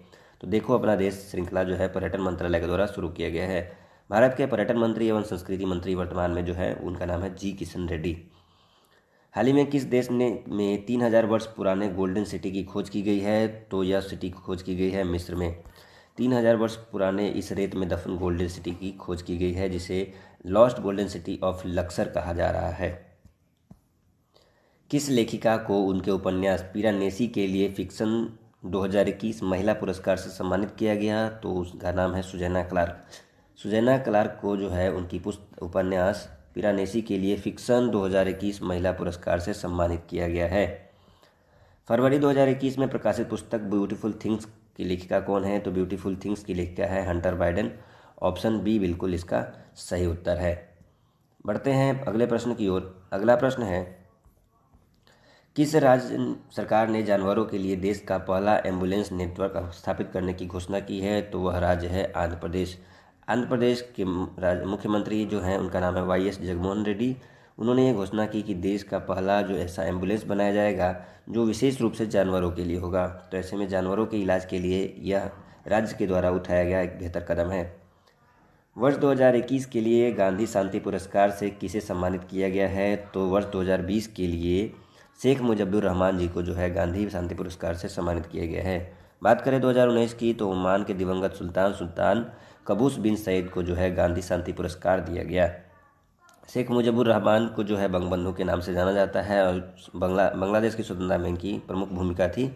इन्हें ही दिया गया है वर्ष 2021 का गांधी शांति पुरस्कार। केंद्रीय बजट 2021-22 के दौरान घोषित मित्र योजना का संबंध किस क्षेत्र से है। तो यह क्षेत्र है दोस्तों कपड़ा उद्योग से। मित्रा का फुल फॉर्म क्या है दोस्तों। तो मेगा इन्वेस्टमेंट टेक्सटाइल पार्क है, यानी कि बड़ी मात्रा में जो है इन्वेस्टमेंट करना टेक्सटाइल पार्कों को स्थापना करने के लिए। आपको याद रखना है कि भारत में पहला सौर ऊर्जा से चलने वाला जो कपड़ा मिल है उसे महाराष्ट्र में स्थापित किया गया है। क्यूएस वर्ल्ड यूनिवर्सिटी रैंकिंग 2022 में कौन सा विश्वविद्यालय पहले स्थान पर था। तो क्यूएस के द्वारा जारी वर्ल्ड यूनिवर्सिटी रैंकिंग में मैसाचुसेट्स प्रौद्योगिकी संस्थान को पहला स्थान प्राप्त हुआ है, और ये लगातार 11 वर्षों से ये यूएसए की है और लगातार 11 वर्षों से पहले स्थान पर बना हुआ है। अंतर्राष्ट्रीय ऊर्जा एजेंसी द्वारा जारी इंडिया एनर्जी आउटलुक रिपोर्ट 2021 के अनुसार किस वर्ष तक भारत चीन और अमेरिका के बाद दुनिया की तीसरी सबसे बड़ी उपभोक्ता बन जाएगी, ऊर्जा उपभोक्ता बन जाएगा।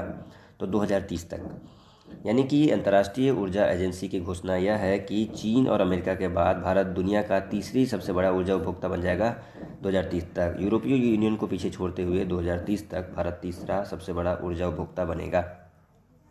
फरवरी 2021 में 14वां अंतर्राष्ट्रीय बाल फिल्म महोत्सव का आयोजन किस देश में किया गया। तो यह आयोजित किया गया था दोस्तों बांग्लादेश में 14वां अंतर्राष्ट्रीय बाल फिल्म महोत्सव। इसे आपको याद रखना है। इसमें डच फिल्म को जो है सर्वश्रेष्ठ फिल्म का पुरस्कार दिया गया था। तो डच फिल्म को सर्वश्रेष्ठ फिल्म का पुरस्कार दिया गया और यह आयोजित किया गया था बांग्लादेश में। बहुत से बाल याद रखेंगे, बहुत से बांग्ला आप याद रखेंगे तो आपका याद रहेगा। किस देश ने हवा से कार्बन डाइऑक्साइड सोखने वाला दुनिया का सबसे बड़ा संयंत्र ओरका संयंत्र स्थापित किया है। तो वह देश है दोस्तों आइसलैंड। आइसलैंड में दुनिया का सबसे बड़ा कार्बन डाइऑक्साइड सोखने वाला, जो कि वायुमंडल से हवा में मौजूद जो कार्बन डाइऑक्साइड है उसे सोख लेगा, उस संयंत्र का नाम है ओरका, उसे स्थापित किया गया है। यह प्रतिवर्ष जो है लगभग 4000 टन कार्बन डाइऑक्साइड को सोखने में सक्षम है, जो लगभग एक साल में 790 गाड़ियां जितना कार्बन डाइऑक्साइड उत्सर्जित करेंगी उतना ही एक अकेला संयंत्र जो है वह सोख लेगा। यह कहाँ स्थापित किया गया है। तो आइसलैंड में स्थापित किया गया है। आइसलैंड की राजधानी कहाँ है। तो रिकजेविक है। पक्षियों की सुरक्षा के लिए हाल ही में किस राज्य सरकार के द्वारा करुणा अभियान 2021 की शुरुआत की गई है? तो पक्षियों की सुरक्षा के लिए जो है करुणा अभियान चलाया जा रहा है, वह गुजरात सरकार के द्वारा चलाई जा रही है, ताकि लोगों में पक्षियों के प्रति प्रेम जगाया जाए, ताकि पक्षियों की सुरक्षा को लेकर लोग जागरूक हो सकें। किस देश ने नियोम प्रोजेक्ट के तहत द लाइन नामक एक प्राकृतिक अनुकूल शहर निर्माण करने की घोषणा की है दोस्तों? तो वह सऊदी अरब है। सऊदी अरब ने यह घोषणा की है कि नियोम प्रोजेक्ट के तहत एक ऐसा शहर बनाया जाएगा न जहां सड़कें होंगी न गाड़ियां होंगी, यानी कि कोई ऐसी चीज़ नहीं होगी जिससे प्रदूषण हो सके। तो उसका नाम क्या रखा गया है? तो वह है द लाइन। आगे बढ़ते हैं। नवंबर 2021 में किस निर्देशित मिसाइल विध्वंसक पोत युद्ध पोत को भारतीय नौसेना में कमीशन किया गया है? तो हाल ही में इसका कमीशन किया गया है, जिसका नाम है INS विशाखापट्टनम। यह जो है निर्देशित मिसाइल विध्वंसक युद्ध पोत है, जिसे भारतीय नौसेना में कमीशन किया गया है। नाम है INS विशाखापट्टनम। भारतीय नौसेना के प्रमुख हैं, उनका नाम है R हरि कुमार, जो हाल ही में नवंबर में नियुक्त किए गए हैं। भारतीय सेना के मेजर अनूप मिश्रा ने स्वदेश निर्मित दुनिया की पहली सार्वभौमिक बुलेट प्रूफ जैकेट विकसित की है, जिसका नाम क्या है? तो उसका नाम शक्ति रखा गया है, जिसे भारतीय सेना के मेजर अनूप मिश्रा के द्वारा बनाया गया है। यह दुनिया की पहली सार्वभौमिक बुलेट प्रूफ जैकेट है, क्योंकि इसे पुरुष और महिला दोनों ही पहन सकते हैं। 16वें प्रवासी भारतीय सम्मेलन के आयोजन के संबंध में कौन सा कथन सत्य है? दोस्तों, प्रवासी भारतीय सम्मेलन का इस वर्ष 16वां संस्करण था। प्रवासी भारतीय दिवस कब मनाया जाता है? तो 9 जनवरी को मनाया जाता है, क्योंकि 9 जनवरी 1915 को गांधी जी दक्षिण अफ्रीका से लौट करके भारत आए थे। इस वर्ष 16वां था। उसका थीम था आत्मनिर्भर भारत में योगदान, और आयोजन विदेश मंत्रालय के द्वारा किया गया, और मुख्य अतिथि जो थे वह सूरीनाम के राष्ट्रपति चंद्रिका प्रसाद संतोखी थे। उपयुक्त सभी कथन इसके विषय में सही हैं, आप इसे जरूर याद रखें, बहुत ही महत्वपूर्ण है। हाल ही में कोविड-19 महामारी के पश्चात प्रधानमंत्री नरेंद्र मोदी ने पहली बार किस देश की यात्रा की? तो लगभग 400 दिनों के बाद जो है कोविड-19 के बाद भारत के प्रधानमंत्री अन्य देश के दौरे पर गए। वो देश था बांग्लादेश। बांग्लादेश अपनी स्वतंत्रता की 50वीं वर्षगांठ मना रहा था, तो ऐसे में भारत के प्रधानमंत्री बांग्लादेश गए थे। निसार के संबंध में कौन सा कथन सत्य है? निसार क्या है? तो यह इसरो और भारत के द्वारा संयुक्त पृथ्वी अवलोकन मिशन है। यह दोहरी आवृत्ति का उपयोग करने वाला एक रडार इमेजिंग सैटेलाइट है, यह भी सही है, और इसे 2022 में श्रीहरिकोटा से लॉन्च किया जाएगा। यह तीनों ही कथन दोस्तों सत्य है। निम्नलिखित में से किसे तंजानिया की पहली महिला राष्ट्रपति के रूप में नियुक्त किया गया है? तो तंजानिया की पहली महिला राष्ट्रपति बनाई गई है, उनका नाम है सामिया सुलूह हसन। ऑप्शन सी बिल्कुल सही है। तंजानिया की राजधानी कहाँ है दोस्तों? तो तंजानिया की राजधानी डोडोमा है, आप इसे ज़रूर याद रखें। छठा शांतिपूर्ण मिशन 2021 संयुक्त सैन्य अभ्यास का आयोजन किन दो देशों के मध्य किया गया है? तो छठा शांतिपूर्ण मिशन जो है वह SCO देशों के बीच किया गया। तो शांतिपूर्ण मिशन जो है SCO देशों के बीच आयोजित किया जाता है। SCO की बात करें तो SCO शंघाई सहयोग संगठन है, जिसकी स्थापना 2001 में की गई थी, और इसका मुख्यालय बीजिंग चीन में है। निम्नलिखित में से किस संस्था द्वारा हाल ही में शून्य अभियान की शुरुआत की गई है? तो शून्य अभियान की शुरुआत की गई है नीति आयोग के द्वारा। नीति आयोग द्वारा इस अभियान की शुरुआत की गई है, जिसका मूल उद्देश्य है कि जो डिलीवरी बॉय है उनको इलेक्ट्रिक व्हीकल प्रोवाइड करने में जो है एक आर्थिक सहायता दी जा सके, ताकि प्रदूषण को शून्य किया जा सके। वर्तमान में नीति आयोग के जो CEO है उनका नाम है अमिताभ कांत, और उपाध्यक्ष जो है वो है राजीव कुमार। हरियाणा के बाद किस राज्य सरकार ने निजी क्षेत्र में नौकरियों में 75% आरक्षण को लागू किया है? तो वह हमारा पड़ोसी राज्य झारखंड है, जिसने अपने राज्य में जो नौकरियां हैं, जो प्राइवेट जॉब्स हैं, उनमें भी अपने राज्य के लोगों के लिए 75% जो सीटें हैं वो आरक्षित की जाएगी। तो पहला राज्य है हरियाणा, दूसरा राज्य जो बन गया है वह है झारखंड। 11 पदकों के साथ एशियाई ऑनलाइन शूटिंग चैंपियनशिप 2021 में शीर्ष स्थान किस देश ने प्राप्त किया? तो वह देश है दोस्तों भारत। एशियाई ऑनलाइन शूटिंग चैंपियनशिप में जो है भारत ने जो शीर्ष स्थान प्राप्त किया है, तो आप इसे याद रखेंगे। भारत ने 4 गोल्ड मेडल, 2 सिल्वर मेडल और 5 ब्रॉन्ज जीते हैं, और कुल 11 पदकों के साथ पहले स्थान पर रहा है। नासा द्वारा जीवन की खोज के लिए परजीवेरेंस रोवर को किस ग्रह पर भेजा गया? तो नासा ने एक परजीवेरेंस रोवर भेजा है मंगल ग्रह पर, जहां पर जीवन की खोज की जा सके। तो नासा पहला ऐसा है, और USA का जो अंतरिक्ष एजेंसी नासा है, ऐसा मतलब कि USA पहला देश बन गया है जिसने कि मंगल ग्रह पर अपना रोवर उतारा है। उस रोवर का नाम है परजीवेरेंस। दूसरा देश कौन बना है? तो चीन दूसरा देश बना है, जिसने अपने झुरोंग रोवर को जो है वह मंगल ग्रह पर उतारा है। तो दोनों ही आप याद रखेंगे। अगला प्रश्न है, किस देश के द्वारा विश्व सतत शिखर सम्मेलन 2021 का उद्घाटन किया गया? तो भारत के द्वारा इसका उद्घाटन किया गया था वीडियो कॉन्फ्रेंसिंग के माध्यम से विश्व सतत शिखर सम्मेलन 2021। हाल ही में की गई घोषणा के अनुसार भारत का पहला आंधी तूफान अनुसंधान परीक्षण केंद्र किस राज्य में स्थापित किया गया? तो यह स्थापित किया गया दोस्तों उड़ीसा के बालासोर में। उड़ीसा के बालासोर में आंधी और तूफान पर एक परीक्षण केंद्र स्थापित किया गया है। यह कहाँ किया गया है? तो उड़ीसा के बालासोर में। कौन सा राज्य पेपरलेस बजट पेश करने वाला भारत का पहला राज्य बन गया है? तो वह हमारा पड़ोसी राज्य उत्तर प्रदेश है, जिसने कि पेपरलेस बजट पेश किया है, और ऐसा करने वाला वह भारत का पहला राज्य बन गया है। इस बार पहली बार भारत का भी जो बजट पेश किया गया था वह डिजिटल माध्यम से पेश किया गया था, यानी भारत सरकार के द्वारा भी इस बार पेपरलेस बजट पेश किया गया था।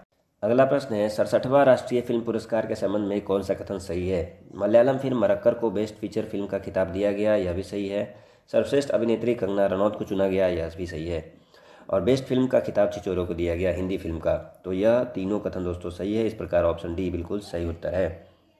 बात करें कि बेस्ट एक्टर की, तो बेस्ट एक्टर दो व्यक्तियों को दिया गया, मनोज बाजपेयी भोसले के लिए और धनुष को असुरन के लिए जो है बेस्ट एक्टर का खिताब दिया गया। बेस्ट डायरेक्टर की बात करें तो संजय पूरन सिंह चौहान को बेस्ट डायरेक्टर का खिताब दिया गया है 67वां राष्ट्रीय फिल्म पुरस्कार में। इन सभी बातों को आप याद रखिएगा, क्योंकि एग्जाम में इन्हीं पांचों तथ्यों से एक प्रश्न पूछा जा सकता है। बीबीसी द्वारा मार्च 2021 में किस भारतीय एथलीट को लाइफ टाइम अचीवमेंट अवार्ड प्रदान किया गया है? तो अंजू बीबी जॉर्ज, जो कि लंबी कूद से संबंधित है, उन्हें ही लाइफ टाइम अचीवमेंट पुरस्कार दिया गया है बीबीसी के द्वारा। वहीं बात करें कि इमर्जिंग प्लेयर ऑफ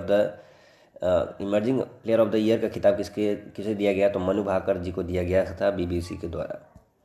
निम्नलिखित में से किसे सीमा सड़क संगठन बीआरओ की पहली महिला कमांडिंग ऑफिसर के रूप में नियुक्त किया गया है? वैशाली एस हिवासे को जो है बीआरओ की पहली महिला कमांडिंग ऑफिसर नियुक्त किया गया है। बीआरओ की स्थापना 1960 में की गई थी और इसका जो मुख्यालय है वह नई दिल्ली में है। इसे आप याद रखेंगे। बीआरओ क्या कार्य करता है? तो आप जानते हैं, इसका पूरा फुल फॉर्म ही है सड़क सीमा संगठन। सीमा सड़क संगठन यानी कि सीमा क्षेत्र में जो है यह सड़कों का निर्माण करती है। टाइम्स पत्रिका द्वारा 2021 के 100 प्रभावशाली लोगों की सूची जारी की गई, जिसमें कौन व्यक्ति शामिल नहीं है? 100 प्रभावशाली व्यक्तियों की लोगों की सूची में जो भारत के 3 व्यक्तियों को शामिल किया गया, नरेंद्र मोदी, ममता बनर्जी और अदार पूनावाला। जबकि मुकेश अंबानी जी को जो है 100 प्रभावशाली लोगों की सूची में टाइम्स पत्रिका द्वारा शामिल नहीं किया गया है। तो इसका उत्तर होगा ऑप्शन सी। विश्व बौद्ध सम्मेलन 2021 का आयोजन जो पहली बार भारत में कहाँ किया जाएगा? तो पहली बार विश्व बौद्ध सम्मेलन का आयोजन नालंदा महाविहार के परिसर में किया जाएगा। तो यह विश्व बौद्ध सम्मेलन आप याद रखेंगे कि यह नालंदा में किया जाएगा। अगले प्रश्न की ओर बढ़ते हैं। हाल ही में किस देश ने इकोसाइड को अपराध बनाने वाले बिल को मंजूरी दी है? तो फ्रांस की जो संसद है वहाँ पे इकोसाइड को अपराध घोषित कर दिया गया है। फ्रांस की संसद का नाम है नेशनल असेंबली, जहाँ पे इकोसाइड यानी कि पर्यावरण की हत्या करने वाले को अपराधी घोषित किया जाएगा और सजा दी जाएगी।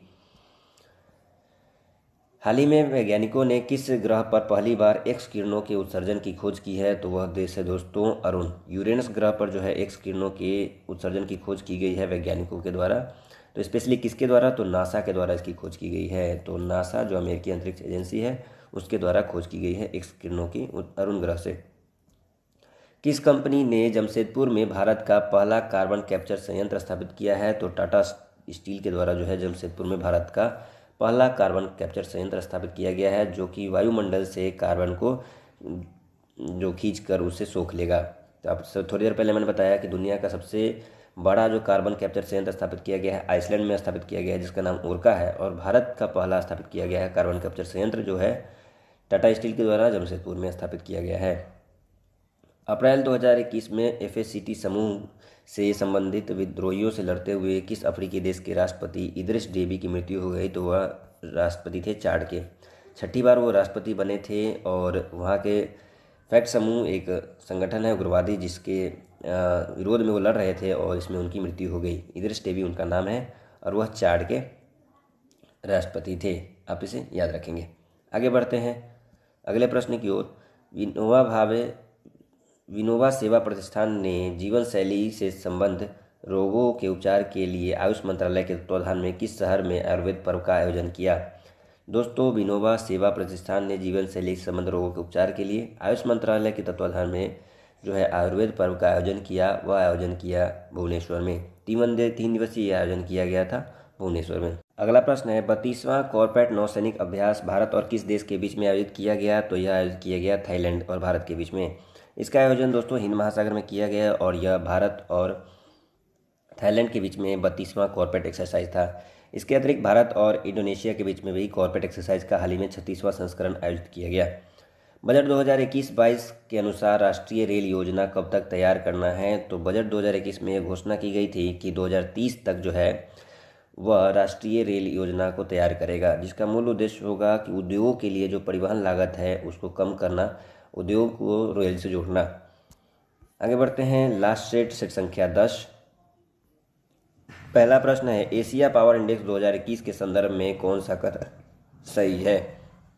इस इंडेक्स में कुल 26 देशों को शामिल किया गया, यह बिल्कुल सही है। भारत का स्थान चौथा रहा और पहले स्थान पर यूएसए रहा। तो एशिया प्रशांत क्षेत्र में जो शक्ति के आधार पर इसका सूचकांक जारी किया गया, जिसमें 26 देशों को शामिल किया गया और भारत को इसमें चौथा स्थान प्राप्त हुआ। उपयुक्त सभी कथन दोस्तों सही है।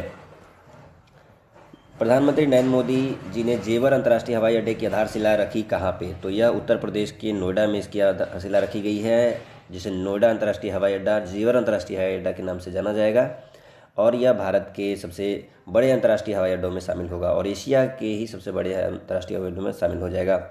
इसी के साथ यह उत्तर प्रदेश का 5वां जो है अंतर्राष्ट्रीय हवाई अड्डा बन जाएगा और 5 अंतर्राष्ट्रीय हवाई अड्डे वाला उत्तर प्रदेश पहला राज्य भी बन जाएगा। हाल ही में हैदरपुर आर्द्र भूमि को रामसर साइट की सूची में शामिल किया गया है, यह किस राज्य में स्थित है? हैदरपुर आर्द्र भूमि को जो है हाल ही में जो है रामसर साइट की सूची में शामिल किया गया है दोस्तों, यह उत्तर प्रदेश में स्थित है। हैदरपुर को भारत का 47वां आर्द्र भूमि रामसर साइट जो है घोषित किया गया है। आप याद रखें कि सर्वाधिक रामसर साइट किस राज्य में है? तो उत्तर प्रदेश में स्थित है। अक्टूबर 2021 में भारत ने किस देश के साथ मित्र शक्ति 2021 संयुक्त सैन्य अभ्यास का आयोजन किया? तो भारत और श्रीलंका के बीच में जो है अक्टूबर 2021 में मित्र शक्ति जो है युद्ध अभ्यास का आयोजन किया गया। कहाँ पे? तो श्रीलंका के अम्पारा में। यह दोनों देशों के बीच में थल सेनाओं के बीच में आयोजित किया जाता है, आप याद रखें। यूएई के किस मेजर जनरल को अंतर्राष्ट्रीय कानून प्रवर्तन एजेंसी इंटरपोल के अध्यक्ष के रूप में नियुक्त किया गया है? तो यूएई के मेजर जनरल अहमद नासिर अल रईसी को जो है इंटरपोल के अध्यक्ष के रूप में नियुक्त किया गया है। इंटरपोल क्या है? एक विश्व का खुफिया एजेंसी है जिसकी स्थापना 1923 में की गई थी और इसका जो मुख्यालय है वह लियोन फ्रांस में है। स्थापना 1923 में और इसका जो मुख्यालय है वह लियोन फ्रांस में है। विश्व स्वास्थ्य संगठन WHO ने कोरोना के नए स्ट्रेन को, जिसका नाम है B.1.1.526 वेरिएंट ऑफ कंसर्न कहा है किसे, जिसे WHO ने नाम दिया है। WHO ने इस स्ट्रेन B.1.1.529 को वेरिएंट ऑफ कंसर्न कहा है, जिसका नाम दिया गया है ओमिक्रॉन। हाल ही में आप सुनते होंगे कि ओमिक्रॉन काफ़ी चर्चा में रहा है, उसका वास्तविक जो नाम है वह है B.1.1.529। यह बहुत ही चिंताजनक है, काफ़ी खतरनाक है। ओमिक्रॉन के बारे में 2-3 तथ्य मैं आपको बता दूं कि सबसे पहले इसकी शुरुआत दक्षिण अफ्रीका से हुई। भारत में कर्नाटक में सबसे पहला मामला आया और सबसे पहले इससे जो मृत्यु हुई वह ब्रिटेन में हुई थी। हाल ही में राष्ट्रपति रामनाथ कोविंद ने पद्म पुरस्कार 2020 प्रदान किए। इनमें से किस केंद्रीय मंत्री को मरणोपरांत जो है पद्म विभूषण से सम्मानित नहीं किया गया है? तो मनोहर पर्रिकर जी को जो है इस वर्ष पद्म पुरस्कार 2020 प्रदान नहीं किया है, जबकि अन्य 3 व्यक्तियों को जो है वह दिया गया है। जॉन फर्नांडिस, अरुण जेटली और सुषमा स्वराज, इन 3 व्यक्तियों को मरणोपरांत पद्म विभूषण पुरस्कार से सम्मानित किया गया है। भारत के पूर्व रक्षा मंत्री रह चुके हैं जॉन फर्नांडिस, जिनका संबंध बिहार से है। अरुण जेटली भारत के पूर्व वित्त मंत्री रह चुके हैं। सुषमा स्वराज भारत की पूर्व विदेश मंत्री रह चुकी हैं। मनोहर पर्रिकर भारत के पूर्व रक्षा मंत्री रह चुके हैं। आगे बढ़ते हैं प्रश्न संख्या 8। हाल ही में किस राज्य सरकार ने नई जनसंख्या नीति 2021 से 30 की घोषणा की है? तो वह राज्य है दोस्तों उत्तर प्रदेश। बढ़ती आबादी को नियंत्रित करने के लिए जनसंख्या दिवस के अवसर पर जो है नई जनसंख्या नीति 2021 से 30 की घोषणा की है उत्तर प्रदेश सरकार ने। जनसंख्या दिवस कब मनाते हैं दोस्तों? तो प्रतिवर्ष 11 जुलाई को विश्व जनसंख्या दिवस मनाया जाता है। केंद्र सरकार की घोषणा के अनुसार दुनिया की सबसे लंबी राजमार्ग का निर्माण भारत में किया जा रहा है, वह कौन सा है? तो हाल ही में केंद्र सरकार ने घोषणा किया कि दुनिया का सबसे लंबा जो राजमार्ग है वह भारत में बनाया जा रहा है, जो दिल्ली से मुंबई को जोड़ेगा। दिल्ली मुंबई एक्सप्रेसवे इसका नाम रखा गया है और इसकी जो कुल लंबाई है वो 1380 किलोमीटर है। यदि पूछा जाए कि दुनिया का सबसे लंबा राजमार्ग, तो आपका उत्तर होगा दिल्ली मुंबई एक्सप्रेसवे। यदि दुनिया का सबसे लंबा सुरंग पूछा जाएगा, सड़क सुरंग, तो उसका नाम उत्तर होगा अटल सुरंग। तो आप याद रखेंगे, अटल सुरंग भारत में है जो दुनिया का सबसे लंबा जो है सड़क सुरंग है। भारत के किस राज्य में देश का पहला क्रिप्टोगेमिक उद्यान का उद्घाटन किया गया? तो उत्तराखंड में देहरादून में इसका उद्घाटन किया गया है। तो ऑप्शन ए इसका सही उत्तर है कि भारत का पहला क्रिप्टोगेमिक उद्यान उत्तराखंड में स्थापित किया गया है। अक्टूबर 2021 में जारी हेनले पासपोर्ट इंडेक्स 2021 में भारत को कौन सा स्थान प्राप्त हुआ? तो भारत को इसमें 90वां स्थान प्राप्त हुआ, जबकि जापान और सिंगापुर को इसमें संयुक्त रूप से पहले स्थान पर थे। किस देश में विश्व बैडमिंटन चैंपियनशिप 2026 का आयोजन किया जाएगा? तो यह आयोजन किया जाएगा भारत में। भारत इससे पहले भी एक बार विश्व बैडमिंटन चैंपियनशिप का आयोजन कर चुका है और 2026 में इसका आयोजन किया जाएगा पुनः भारत में। इससे पहले भारत 2009 में हैदराबाद में जो है विश्व बैडमिंटन चैंपियनशिप का आयोजन कर चुका है। विश्व बैडमिंटन चैंपियनशिप का आयोजन जो है वह विश्व बैडमिंटन वर्ल्ड फेडरेशन के द्वारा BWF के द्वारा किया जाता है। BWF का जो मुख्यालय है वह मलेशिया में है और इसकी स्थापना 1934 में की गई थी। सितंबर 2021 में किस राज्य की विधानसभा ने बाल विवाह को पंजीकृत करने के लिए एक विधेयक पारित किया है? तो ऐसा पारित किया है राजस्थान की विधानसभा ने। राजस्थान की विधानसभा ने बाल विवाह को पंजीकृत करने के लिए एक विधेयक पारित किया है। राजस्थान के जो मुख्यमंत्री हैं उनका नाम है अशोक गहलोत, आप इसे याद रखेंगे। हाल ही में भारत ने किस देश के साथ कृषि के क्षेत्र में 3 वर्ष के लिए ज्वाइंट कार्यक्रम पर समझौता किया है? तो वह देश है दोस्तों इजराइल। भारत ने इजराइल के साथ समझौता किया है ताकि कृषि के क्षेत्र में नवाचार को बढ़ावा दिया सके और नई टेक्नोलॉजी के माध्यम से कृषि के क्षेत्र में उत्पादन और उत्पादकता को बढ़ाया जा सके। तो इजराइल के साथ भारत ने यह समझौता हाल ही में किया है। हाल ही में किस मंत्रालय के द्वारा निपुण भारत कार्यक्रम की शुरुआत की गई है दोस्तों? तो निपुण भारत कार्यक्रम की शुरुआत भारत में शिक्षा मंत्रालय के द्वारा की गई है। शिक्षा मंत्रालय धर्मेंद्र प्रधान जी हैं वर्तमान में मंत्री। साक्षरता एवं सांख्य ज्ञान के लिए सुलभ वातावरण उपलब्ध कराने के लिए निपुण भारत कार्यक्रम की शुरुआत जो है शिक्षा मंत्रालय के द्वारा की गई। इसका मूल उद्देश्य है साक्षरता एवं संख्या ज्ञान को लिए सुलभ वातावरण उपलब्ध कराना। बढ़ते हैं प्रश्न संख्या 16 की ओर। बहुराष्ट्रीय सैन्य अभ्यास जैपार्ड 21 का आयोजन किस देश में किया गया जिसमें भारतीय सेना ने भी हिस्सा लिया? दोस्तों जैपार्ड एक बहुराष्ट्रीय सैन्य अभ्यास था जिसमें भारत की सेना ने भाग लिया। यह रूस में आयोजित किया गया था। भारत के 200 सैनिकों ने इसमें भाग लिया था और इसका आयोजन जो है वह रूस में किया गया था और यह एक बहुराष्ट्रीय सैन्य अभ्यास है। राष्ट्रीय युवा दिवस 2021 का थीम क्या था? तो 2021 में मनाया गया राष्ट्रीय युवा दिवस का थीम था युवा उत्साह नए भारत का। यह प्रतिवर्ष 12 जनवरी को मनाया जाता है, जबकि 12 अगस्त को जो है विश्व युवा दिवस मनाया जाता है।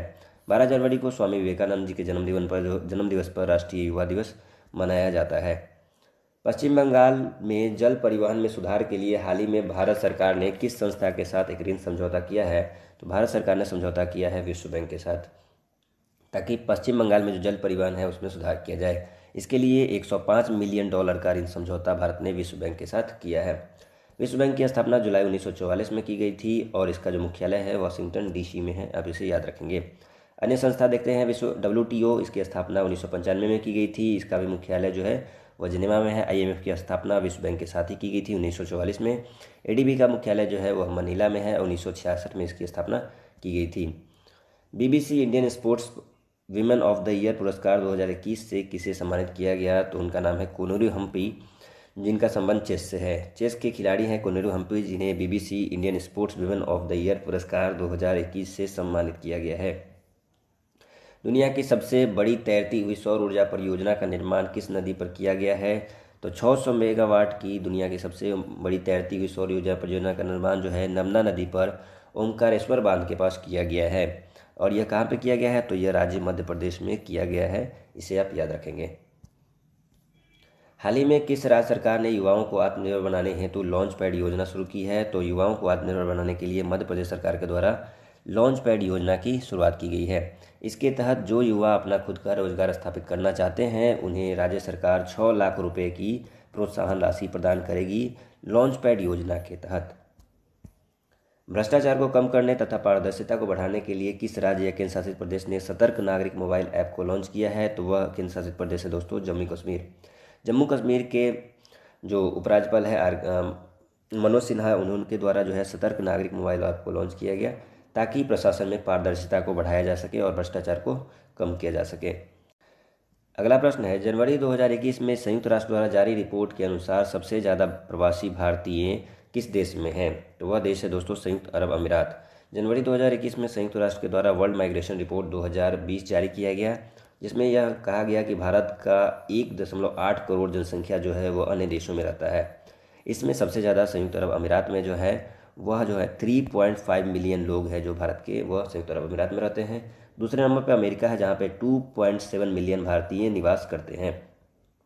बात करें सबसे ज़्यादा प्रवासी किस देश में हैं, तो वह देश है अमेरिका, जहाँ पे सबसे ज़्यादा प्रवासी लोग आते हैं, बाहर से रहते हैं।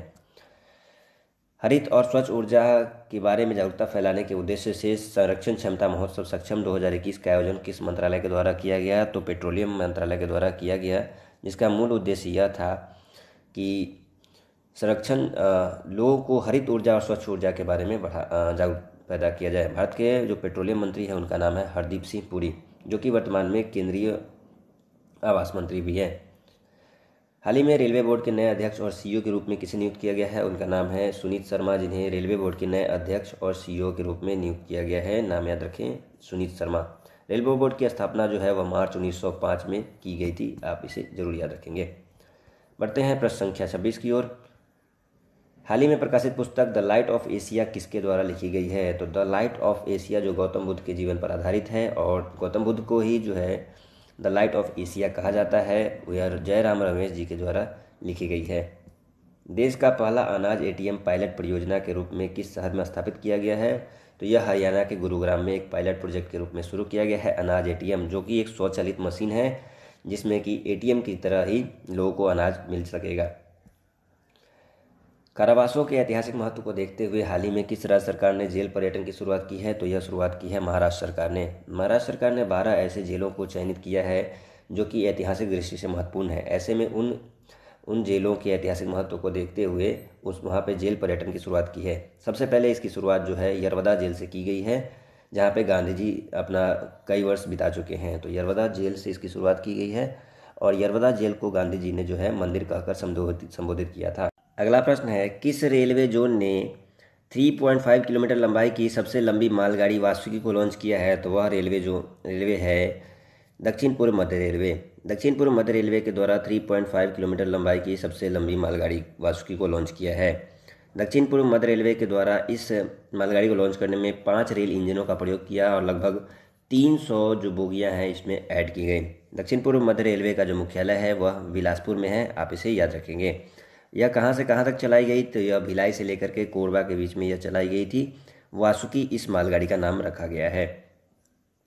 देश का सबसे बड़ा मल्टी मॉडल लॉजिस्टिक पार्क किस शहर में बनाया जा रहा है? तो यह गुजरात के अहमदाबाद शहर में बनाया जा रहा है, और यह देश का सबसे बड़ा मल्टी मॉडल लॉजिस्टिक पार्क है। तो आप याद रखेंगे। अगर पूछे जाए कि देश का पहला मल्टी मॉडल लॉजिस्टिक पार्क कहाँ स्थापित किया गया, तो वह स्थापित किया गया असम में। असम में देश का पहला मल्टी मॉडल लॉजिस्टिक पार्क स्थापित किया गया, और सबसे बड़ा स्थापित किया गया है हाल ही में, वह अहमदाबाद में स्थापित किया गया है। हाल ही में किन दो देशों के वायुसेनाओं के बीच एक्स डेजर्ट नाइट 21 युद्धाभ्यास का आयोजन किया गया? तो यह भारत और फ्रांस की वायुसेनाओं के बीच में आयोजित किया गया था जोधपुर एयरबेस पे। तो जोधपुर एयरबेस पे भारत और फ्रांस की वायुसेनाओं के बीच में एक्स डेजर्ट नाइट जो है युद्धाभ्यास का आयोजन किया गया था। निम्नलिखित में से किस व्यक्ति को डॉक्टर एपीजे अब्दुल कलाम वैज्ञानिक पुरस्कार 2021 से सम्मानित किया गया है? तो उनका नाम है अमित केसरवानी। अमित केसरवानी जी को जो है एपीजे अब्दुल कलाम वैज्ञानिक पुरस्कार 2021 से सम्मानित किया गया है। अगला प्रश्न है, अमेजॉन कंपनी के द्वारा भारत के किस शहर में देश का पहला डिजिटल केंद्र लॉन्च किया जाएगा? तो वह सूरत में स्थापित किया जाएगा। गुजरात के सूरत में अमेजॉन कंपनी के द्वारा भारत का पहला डिजिटल केंद्र लॉन्च किया जाएगा। 2 मार्च 2021 को प्रधानमंत्री नरेंद्र मोदी ने मैरीटाइम इंडिया समिट का उद्घाटन किया। इनमें से कौन सा देश इसका सहयोगी रहा? प्रधानमंत्री नरेंद्र मोदी के द्वारा जो है वीडियो कॉन्फ्रेंसिंग के माध्यम से मैरीटाइम इंडिया समिट का उद्घाटन किया गया। इसमें सहयोगी जो देश था वह देश था डेनमार्क। इसमें 50 से अधिक देशों ने भाग लिया था। इसे आप याद रखेंगे कि डेनमार्क भारत का सहयोगी देश था। डेनमार्क की राजधानी कहाँ है दोस्तों? वह है कोपेनहेगन। ब्राज़ील की राजधानी कहाँ है? तो ब्राज़ील की राजधानी ब्राज़ील है। फ्रांस की पेरिस, सऊदी अरब की जो है रियाद है। मार्च 2021 में भारत तथा बांग्लादेश के बीच मैत्री सेतु पुल का उद्घाटन किया गया है। यह पुल किस नदी पर बनाया गया है? तो मैत्री सेतु पुल जो है वह फेनी नदी पर बनाया गया है, जो कि त्रिपुरा और बांग्लादेश के बीच में कनेक्टिविटी को बढ़ाने के लिए बनाया गया है। त्रिपुरा और बांग्लादेश के बीच में कनेक्टिविटी बढ़ेगी इस फेनी नदी पर बनाया गया है मैत्री पुल से। तो आप इसे याद रखें, कहाँ बनाया गया है, यह त्रिपुरा के फेनू नदी पर बनाया गया है। प्रश्न संख्या 36 देखते हैं कि हाल ही में किस देश के एक बड़े मालवाहक जहाज के कारण स्वेज नहर का मार्ग बाधित हो गया था। अब सुनते होंगे कि कुछ दिन पहले ही कि ताइवान का एक जहाज जिसका नाम था MV एवरग्रीन, जो कि स्वेज नहर में फंस गया था। तो इस कारण काफ़ी दिनों तक उस रास्ते से आवाजाही बंद थी और इस कारण काफ़ी बड़ा नुकसान हुआ था। इस पर $900 मिलियन का जुर्माना लगाया गया है इस ताइवानी जहाज पे। किस मंत्रालय द्वारा हाल ही में ग्लोबल बायो इंडिया 2021 का आयोजन किया गया? तो यह जो मंत्रालय है वह था विज्ञान और प्रौद्योगिकी मंत्रालय। दिल्ली में वीडियो कॉन्फ्रेंसिंग के माध्यम से ग्लोबल बायो इंडिया 2021 का आयोजन किया गया। वीडियो कॉन्फ्रेंसिंग के माध्यम से इसका आयोजन किया गया है। विज्ञान और प्रौद्योगिकी मंत्रालय के द्वारा इसकी शुरुआत की गई है और इसका लक्ष्य रखा गया है कि 2025 तक 150 बिलियन इकोनॉमी जो है बायो इकोनॉमी तैयार करना है। 2025 तक 150 बिलियन बायो इकोनॉमी तैयार करना इस ग्लोबल बायो इंडिया में लक्ष्य निर्धारित किया गया है। भारत के इसरो ने ब्राज़ील के एमेजोनिया 1 सहित 18 अन्य उपग्रहों को प्रक्षेपित किया। यह किस प्रक्षेपण यान से किया गया? तो PSLV C-51 के द्वारा एमेजोनिया 1 एवं 18 अन्य उपग्रहों को इसरो के द्वारा जो है आंध्र प्रदेश के सतीश धवन अंतरिक्ष केंद्र से लॉन्च किया गया है, PSLV C-51 के द्वारा। और ब्राज़ील का एमेजोनिया 1 जो है उपग्रह, भारत ने पहली बार ब्राज़ील के किसी उपग्रह को इसरो PSLV की सहायता से लॉन्च किया है। हाल ही में केंद्रीय मंत्री परिषद का विस्तार किया गया, इसके संबंध में कौन सम्मिलित है? नहीं है पूछा जा रहा है दोस्तों। धर्मेंद्र प्रधान शिक्षा मंत्री बने हैं, अश्विनी वैष्णव रेल मंत्री हैं और अनुराग ठाकुर जो है वो खेल मंत्री है। किरण रिजिजू पंचायती राज मंत्री नहीं बल्कि कानून मंत्री हैं। और पंचायती राज मंत्री कौन है? तो गिरिराज सिंह वर्तमान में भारत के पंचायती राज मंत्री हैं। ऑल इंडिया बैडमिंटन चैंपियनशिप का खिताब पुरुष वर्ग में किसने जीता है? तो मलेशियाई खिलाड़ी ली जिजिया ने जो है ऑल इंडिया बैडमिंटन चैंपियनशिप का खिताब जीता है। पुरुषों की बात करें तो ली जिजिया ने और महिलाओं की बात करें तो नोजोमी ओकुहारा ने जो है ऑल इंग्लैंड बैडमिंटन चैंपियनशिप का खिताब जीता है। अगला प्रश्न है, हाल ही में प्रसिद्ध फिल्म अभिनेता दिलीप कुमार जी का निधन हो गया, उनका वास्तविक नाम क्या था? उनका वास्तविक नाम था मोहम्मद यूसुफ खान। उन्हें दिलीप कुमार जी के नाम से जाना जाता था फिल्म इंडस्ट्री में। महाराष्ट्र सरकार ने किस प्रसिद्ध गायिका को वर्ष 2020 का महाराष्ट्र भूषण अवार्ड प्रदान करने की घोषणा की है? तो आशा भोसले जी को जो है महाराष्ट्र सरकार ने महाराष्ट्र भूषण अवार्ड प्रदान करने की घोषणा की है। तो ये लता मंगेशकर जी की बहन है, आप जानते ही होंगे। और आशा भोसले जी को जो है महाराष्ट्र भूषण पुरस्कार दिया गया है महाराष्ट्र के राज्यपाल भगत सिंह कोश्यारी के द्वारा। देश का पहला पूरी तरीके से विद्युतीकृत रेलवे जोन कौन बन गया है? तो यह बन गया है पश्चिमी मध्य रेलवे। देश का पहला पूरी तरीके से विद्युतीकृत रेलवे जोन बना है पश्चिमी मध्य रेलवे, जिसने अपने पूरी ट्रैक को जो है विद्युतीकृत कर दिया है। मध्य रेलवे का जो मुख्यालय है वह जबलपुर मध्य प्रदेश में स्थित है। जम्मू कश्मीर में दुनिया का सबसे ऊंचा रेलवे आर्क ब्रिज का निर्माण किस नदी पर किया गया है? तो वह चिनाब में नदी पर किया गया है। इस दुनिया के सबसे ऊंचे आर्क ब्रिज की बात करें तो इसकी ऊंचाई 359 मीटर है, 359 मीटर है, जो कि एफिल टावर से भी 35 मीटर ऊंचा है। तो आप जानते होंगे कि एफिल टावर की हाइट बहुत ज़्यादा है, उससे भी यह 324 मीटर हाइट है उसकी, उससे भी यह 35 मीटर ज़्यादा है। कहाँ पे है? तो यह चिनाब नदी पर बनाया गया है जम्मू कश्मीर में। चिनाब नदी जो है वह सिंधु की सहायक नदी है। बढ़ते हैं प्रश्न संख्या 45। अगला प्रश्न है, निम्नलिखित में से किस देश में भारतीय इंदिरा गांधी सांस्कृतिक केंद्र द्वारा संस्कृत लर्निंग ऐप लिटिल गुरु को लॉन्च किया गया? तो वह देश है दोस्तों बांग्लादेश। बांग्लादेश में संस्कृत भाषा को प्रोत्साहित करने के लिए भारतीय इंदिरा गांधी सांस्कृतिक केंद्र के द्वारा लिटिल गुरु ऐप को लॉन्च किया गया है। संस्कृत भाषा को लोकप्रिय बनाने के लिए एक कदम उठाया गया है बांग्लादेश में। चीन पर निर्भरता को कम करने के लिए भारत ने किस देश के साथ SCRI पहल शुरू की है? दोस्तों भारत, जापान और ऑस्ट्रेलिया ने जो है SCRI पहल की शुरुआत की है, जिसका मूल उद्देश्य है कि जो चीन पर जो है निर्भरता है उसे समाप्त किया जाए और आपूर्ति श्रृंखला में चीन के द्वारा जो बाधा उत्पन्न हो रही थी उसे समाप्त किया जाए। तो आपूर्ति श्रृंखला को बेहतर बनाने के लिए भारत, जापान और ऑस्ट्रेलिया ने जो है SCR पहल की शुरुआत की है। ऑप्शन डी बिल्कुल सही है। हाल ही में लॉन्च की गई पुस्तक all time favourite for children किसके द्वारा लिखी गई है? तो यह पुस्तक लिखी गई है रस्किन बॉन्ड जी के द्वारा। रस्किन बॉन्ड की पुस्तक है all time favourite for children. आगे बढ़ते हैं, टोक्यो ओलंपिक 2020 के संबंध में कौन सा कथन सत्य है? इस ओलंपिक में पदक तालिका में अमेरिका शीर्ष पर रहा और इस ओलंपिक में पदक तालिका में भारत का स्थान 48वां था। दोनों ही कथन दोस्तों सही है कि ओलंपिक में पहले स्थान पर यूएसए, दूसरे स्थान पर चीन और तीसरे स्थान पर जो था वह था जापान। भारत को इस पदक तालिका में 48वां स्थान प्राप्त हुआ। ऑप्शन सी बिल्कुल सही है। बजट में घोषित प्रधानमंत्री आत्मनिर्भर स्वस्थ भारत योजना के तहत आवंटित राशि है 64,180 करोड़। वहीं वैक्सीन के लिए जो है 35,000 करोड़ की राशि बजट में आवंटित की गई है और स्वास्थ्य के क्षेत्र में जो है कुल 2,23,846 करोड़ की राशि जो है आवंटित की गई है, जो पिछले वर्ष की तुलना में 137% ज़्यादा है। अंतिम प्रश्न की ओर बढ़ते हैं। बजट में केंद्रीय बजट 2021-22 में कुल व्यय है कितना? तो इस वर्ष 34,83,236 करोड़ जो है कुल व्यय है और कुल आय कितनी होगी? तो वह भी होगी 83,236 करोड़। यानी कि बजटीय घाटा इस वर्ष कितना होने वाला है? तो बजटीय घाटा 0 होने वाला है, क्योंकि जितना आय है उतना ही व्यय रखा गया है इस बजट में। राजकोषीय घाटा कितना निर्धारित किया गया है? तो 6.8% जो है इस वर्ष जो है राजकोषीय घाटा जो है लक्ष्य रखा गया है। इसी के साथ 10 सेट तक हम समाप्त कर चुके हैं। कल मिलेंगे सेट संख्या 11 से लेकर के 15 तक। तब तक आप इस जो प्रैक्टिस सेट है उसे आप ज़रूर एक बार देख लें, क्योंकि ये आपके एग्ज़ाम्स के लिए काफ़ी महत्वपूर्ण है, जिसमें जनवरी से लेकर के दिसंबर तक की घटनाएं हैं। तो मिलते हैं अगले वीडियो में। एडुटेरिया के साथ जुड़े रहने के लिए धन्यवाद।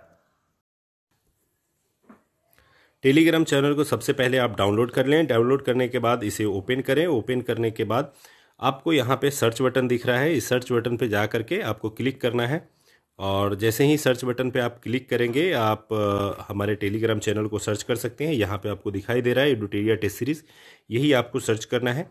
तो ओपन करेंगे और यहाँ एडुटेरिया टेस्ट सीरीज़ आप लिखेंगे और जैसे ही एडुटेरिया टेस्ट सीरीज़ आप लिखेंगे आपको ये चैनल, आपका चैनल खुल जाएगा और चैनल खुलने के बाद आप इसमें जो स्क्रॉल करके आप पुराने जो डेली करंट अफेयर्स अपलोड किए जाते हैं वो सारी चीज़ देख सकते हैं। इसके अलावा जो भी इम्पॉर्टेंट न्यूज़ होते हैं वो इसमें शेयर किए जाते हैं। जैसे आप देख सकते हैं कि ये डेली करंट अफेयर्स के थ्रू आपको इम्पॉर्टेंट करंट अफेयर्स जो है यहाँ अपलोड किए जा रहे हैं और ये पर डे के आपको करंट अफेयर्स से आपको इसमें मिल जाएंगे और स्क्रॉल करके आप पीछे के भी करंट अफेयर्स जो है आप यहाँ पे पढ़ सकते हैं। तो अपने को जितने भी आपको डेली करंट अफेयर्स चाहिए जब से अपलोड हो रहे हैं वो आप यहाँ पे पढ़ सकते हैं। इसके अलावा जो इम्पोर्टेंट न्यूज़ होते हैं भारत सरकार, बिहार सरकार या इंटरनेशनल न्यूज़ से रिलेटेड कुछ इंपॉर्टेंट पॉइंट्स वो भी आपको इसमें डेली अपडेट किए जाते हैं। तो उम्मीद करते हैं कि आप इस टेलीग्राम चैनल से जुड़ जाएंगे और आपको काफ़ी फ़ायदा मिलेगा।